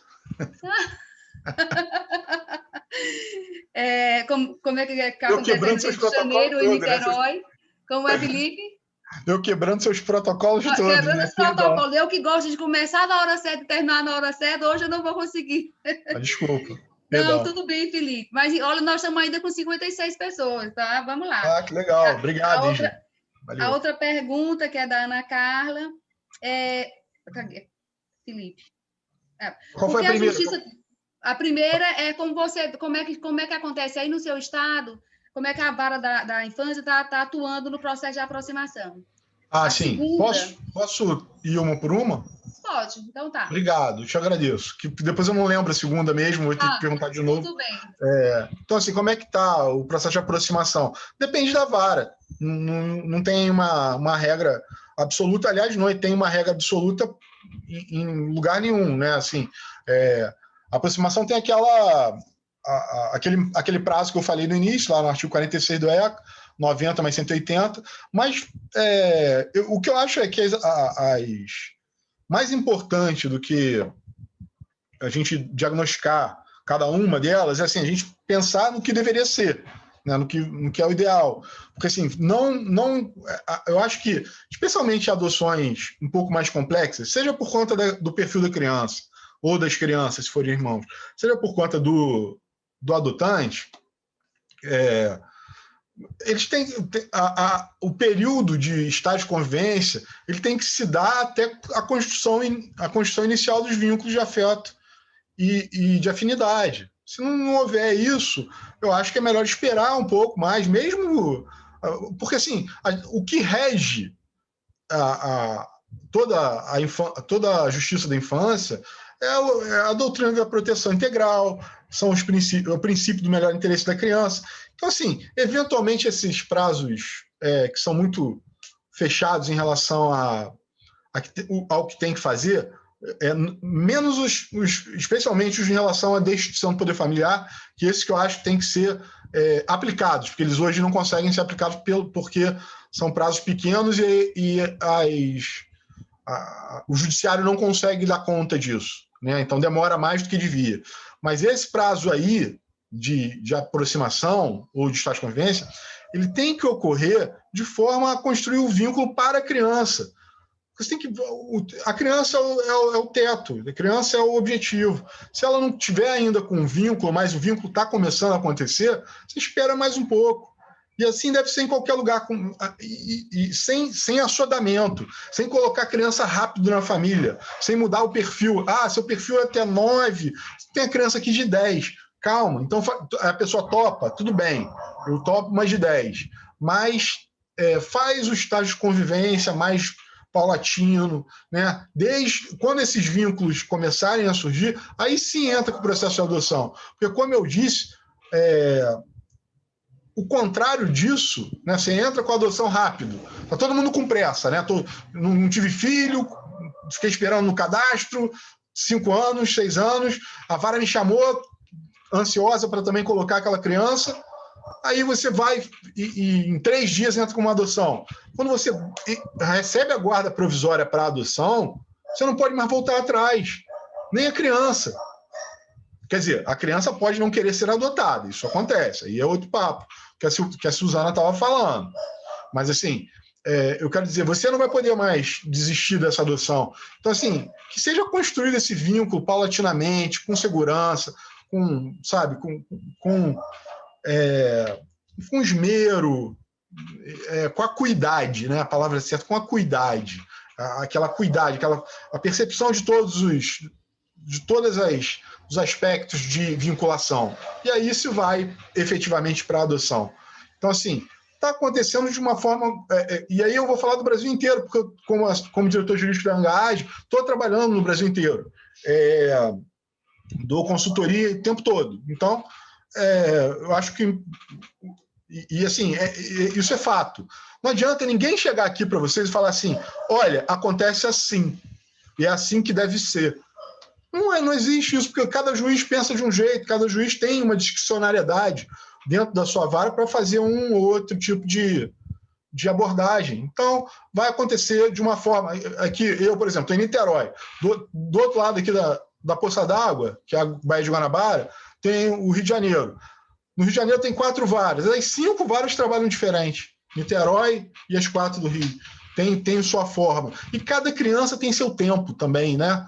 Cada casal, cada pessoa, isso vai acontecendo. Um período de 6 meses, que é o total desse estágio, com certeza já é um momento, nesse período que se consegue, né, já os indícios de que esse vínculo de afetividade e afinidade vai acontecer. Ok, Felipe. A outra pergunta que tem um pouco, você já até falou um pouco, por que a justiça demora tanto a resolver a situação das crianças e elas demoram tanto nos abrigos? Demora porque o legislador, ele é biologista, foi biologista, né? E continua, na verdade. O legislador federal que fez o ECA, né? O Estatuto da Criança e Adolescente, que é de 1990. Depois, a gente tem grandes mudanças em 2009 e agora em 2017, mas a questão real é que há um grande lobby no Congresso, não nada irregular, mas efetivamente em trabalhar a manutenção das crianças nas suas famílias de origem, ou até mesmo deixar só em família acolhedora para voltar na família de origem, o que não é bom, né? A ideia é que a criança, o que eu entendo o desejo da criança, não o desejo, aliás, o direito da criança é de ter a família, o direito é da criança de ter família, né? A adoção, ela não funciona assim, cada família tem direito a uma criança, não é assim, não é para o adulto, é para a criança, cada criança tem direito a uma família, por isso que demora, por isso que tem sistema nacional, tem fila, né? Tem ordem cronológica de colocação. Então, eu acho que é isso, acho que cada lugar vai ter sua própria abordagem. Correto. A prioridade é daquela criança que está no abrigo em ter uma família. Se não é possível ser a biológica, a de origem, que seja uma outra, mas que seja no tempo da lei, né?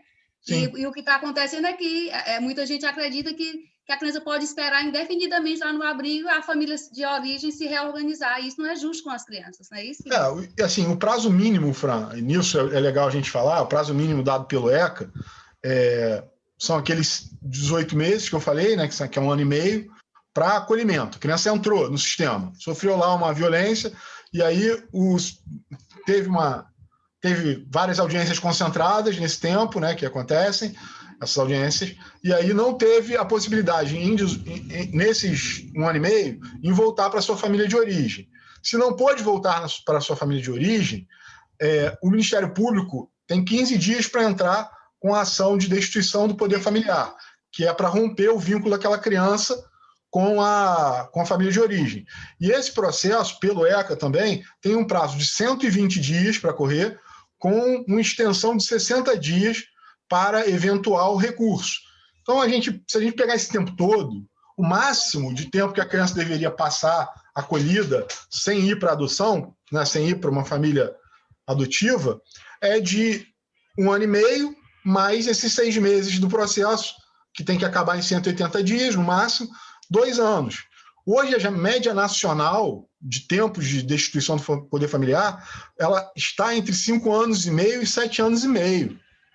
Então, assim, você pensa, a criança que está no seu perfil de 2 anos, se ela entrar no sistema, e vamos contar que seja o menor prazo, ela está com 2 anos e meio, ela vai ter 8 anos. Ela saiu do perfil de todo mundo. Porque até 6 anos, 7 anos, a gente ainda tem uma boa entrada. Mas a partir dos 8 anos começa a rarear as pessoas, os habilitados terem perfil para elas.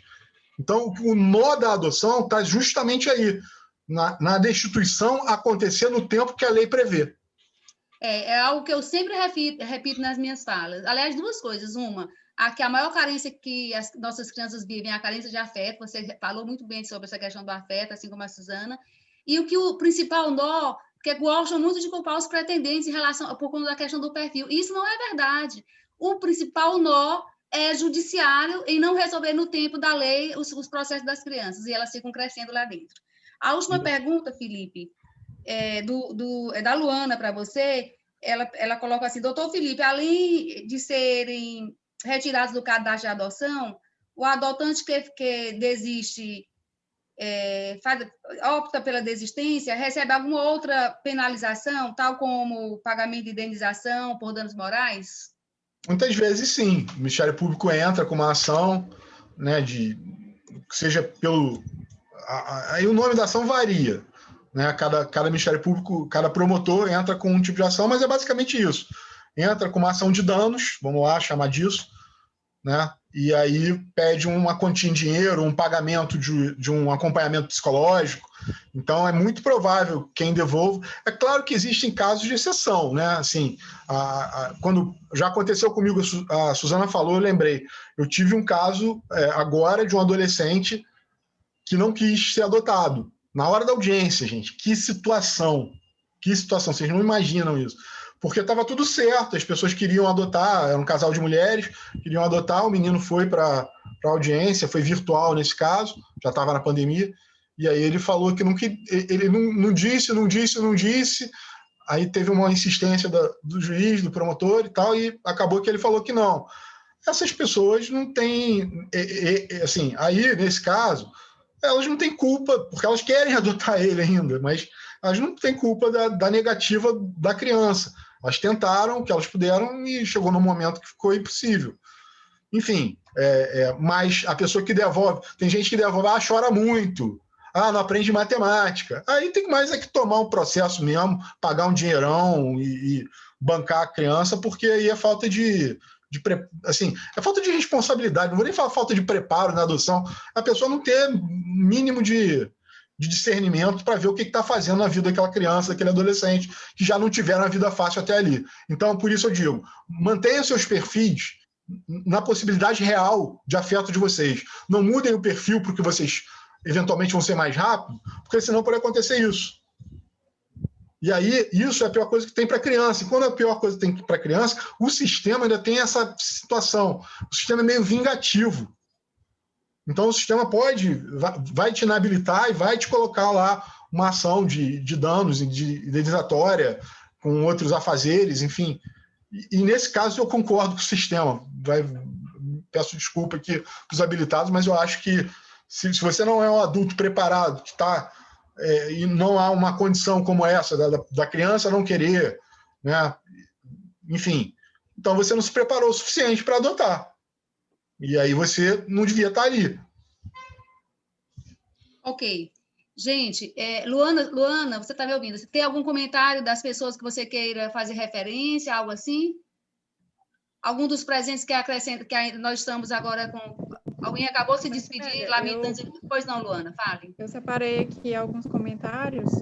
Pois pode fazê-los. Muita gente agradecendo, né, a participação da Suzane, do Dr. Felipe, muita gente falando como que é importante a gente trabalhar esses temas. E aí eu separei um aqui que é da Daniele Alves, que ela falou que passou por essa dificuldade, que é justamente essa que o Felipe acabou de mencionar. Era uma adolescente e não estava preparada para ser adotada, não quis ficar comigo. Sonhava em voltar para a família de origem. Essa é da Daniele Alves, que ela mandou. E outro comentário é do Alberto Viana, que ele comenta: esse assunto que está sendo abordado aqui, tão importante como mencionado pela doutora Suzana, deveria ser pauta contínua nas varas. E é fato que não percebemos isso por onde estivemos. As crianças, em geral, não têm sido preparadas para a adoção. Outro comentário da Viviane Estevão, que Luana, ela falou. Luana, deixa eu fazer um comentáriozinho em relação a isso, rápido, que é o seguinte, para a gente também não demonizar a vara de infância e juventude, porque assim, a gente tem já, desde 2014, um provimento do CNJ, que é o provimento 36, que fala que a cada 100 mil pessoas devia ter uma vara específica para a infância e juventude. Então, o que acontece é que, desde 2014, isso está escrito lá como regra do Conselho Nacional de Justiça, e as varas não têm, às vezes, capacidade para conseguir dar essa celeridade. Então, às vezes, é falta de pessoal mesmo, só tem pouca gente e muito processo. Então, assim, a gente tem que fazer também uma... É claro que há pessoas biologistas em todos os lugares, há pessoas adotofóbicas em todos os lugares, que são contra a adoção e tal, mas nas varas eu vejo muita gente boa, muito, muito profissional. A maioria, na verdade, dos psicólogos, das ciências sociais que trabalham nas varas, e promotores e juízes, enfim, são pessoas que estão ali trabalhando pelo melhor interesse da criança, nas suas convicções. Nós temos exceções de pessoas que não estão ali fazendo aquilo. E a gente tem essa... Eu vou dar um exemplo aqui da cidade do lado, aqui, que tem 1 milhão de habitantes, São Gonçalo, do lado de Niterói, tem 1 milhão de habitantes. Niterói é um pouco menor, tem 500 mil. Se a gente pensar, São Gonçalo deveria ter 10 varas de infância e juventude, né, pelo provimento, a cada 100 mil, uma vara. Lá tem uma vara. Sabe quantos técnicos tem entre psicólogo e assistente social? Tem 10. Então, tem um técnico, em vez de ter uma vara inteira, tem um técnico a cada 100 mil pessoas. Então, às vezes, não é possível mesmo, né? O que a gente precisa é que o TJ dos estados entenda que tem que botar dinheiro nas varas de infância para que elas tenham capacidade, capilaridade para poder fazer os trabalhos dela, até para reduzir o tempo de destituição do poder familiar, por exemplo, ou da preparação da criança para ela ir para uma família adotiva. Continue, Luana. Com os outros comentários, ainda tem? Tem mais um aqui, Francimélia, que eu separei, que é da Viviane Estevão. Ela comenta: eu passei por isso. Normalmente o pessoal vai comentando durante a palestra, mas aí a gente consegue entender o contexto. Eu passei por isso. Apareceu uma criança para mim, fiz a visita, e com isso apareceu uma irmã dessa criança que não queria ficar com os irmãos, e ela pegou mesmo assim. E aí depois essa criança, né, que foi resgatada aí pela irmã, apareceu com um casal antigo que queria adotar de forma irregular. Então, para exemplificar aí um pouquinho do biologismo, né, de algumas coisas que podem acontecer. Felipe, você quer fazer um fechamento de fala a partir desses comentários? Sim, eu acho que a gente pode, primeiro, indicar sempre a adoção legal, né? As pessoas procurem as varas, que especialmente passem pelos grupos de apoio à adoção, não saiam do grupo de apoio à adoção depois que adotarem, né? O pós-adoção é muito necessário. Aqui em Niterói, aqui a gente construiu também um trabalho, Francimélia, muito interessante, que é o grupo Gestação. A gente chamou de gestação, né? Que é o grupo das pessoas que já se habilitaram, estão esperando no sistema, mas ainda não receberam seus filhos. Porque elas ficam muito órfãs, porque às vezes demora 5 anos, 6 anos, mais de uma renovação, 7 anos para ser chamado. Então, as pessoas querem se renovar, então a gente trabalha no gestação e a gente juntou gestação com a nossa busca ativa. Então, eles trabalham dentro do mesmo grupo de WhatsApp, mas presencialmente a gente trabalha essa questão de atualização legal, de questões psicológicas, enfim, né? E eu acho que isso, eu quero deixar essa mensagem para vocês, assim, na adoção, a única opção, se ninguém desistir, é que vai chegar a sua hora, todo mundo vai conseguir ter seu filho, né? Sejam sinceros em relação aos perfis de vocês, sinceros com vocês mesmos, para vocês criarem a melhor filiação possível para vocês, para que aquelas crianças se sintam filhos, para que vocês se sintam pais e mães. Então, assim, tenham afeto, tenham amor, tenham carinho, segurem a ansiedade, que eu sei que é natural, que o seu filho vai chegar, tá bom? Vai chegar sim. Então, a gente quer encerrar, já estamos há quase 2 horas aqui, agradecer aos resistentes que ficaram aqui até o final, viu? E agradecer muitíssimo, eu estou vendo pessoas aqui de outros GAAs do Brasil, agradecer a equipe do CRIA que está aqui presente, agradecer, assim, com o coração realmente muito grato a Suzana e agora ao Felipe, que está aqui ainda presente. Eu sei que o Felipe é uma pessoa que tem muita garra e que está há muitos anos lutando aí pela proteção e pelo direito às crianças de terem uma adoção segura, legal e para sempre. Então, a gente agradece por isso, agradece pela sua contribuição, pela sua disponibilidade, e nós fechamos, né, gente? Encerramos, e assim, nós estamos hoje no primeiro dia do mês da adoção, mês de maio, e foi muito bom iniciar tudo que a gente vai fazer durante o mês com essa live, com grande participação, que a gente acredita que foi um mérito do Felipe e da Suzana Schettini. Então, muito obrigada, e a gente tem que entender que a situação está difícil, o Brasil hoje está já com 6 mil mortos, né, por essa pandemia. Então, é um contexto bem difícil, que dificulta também a vida das crianças que estão nos abrigos. Elas estão mais isoladas nesse momento, onde os projetos de apadrinhamento afetivo estão parados. Está mais complicado sair para o acolhimento familiar. Então, assim, mesmo assim, cada um de nós pode fazer alguma coisa a esse respeito. Quando a divulgar corretamente a causa da adoção, você que está aqui como pretendente, aproveitar esse tempo de espera para se preparar para isso, como bem frisou a Suzana, como também frisou o Felipe. Então, muito obrigada, boa noite, bom final de semana. Obrigada, Felipe, mais uma vez. Obrigado, Fran. Obrigado a todos. Quem quiser, anota lá, estou vendo que tem um monte de gente pedindo aí, tem um e-mail, manda um e-mail para mim. pessoas quiserem entrar nos grupos e tal, tá aí aberto para todo mundo. Obrigado, tá, pessoal? Valeu. E, olha, gente, o da Amar é amar.adocão, né? Que seria adoção sem usar acento, @gmail.com. Eu acho que foi colocado no chat, não foi, Luana? Foi colocado no chat.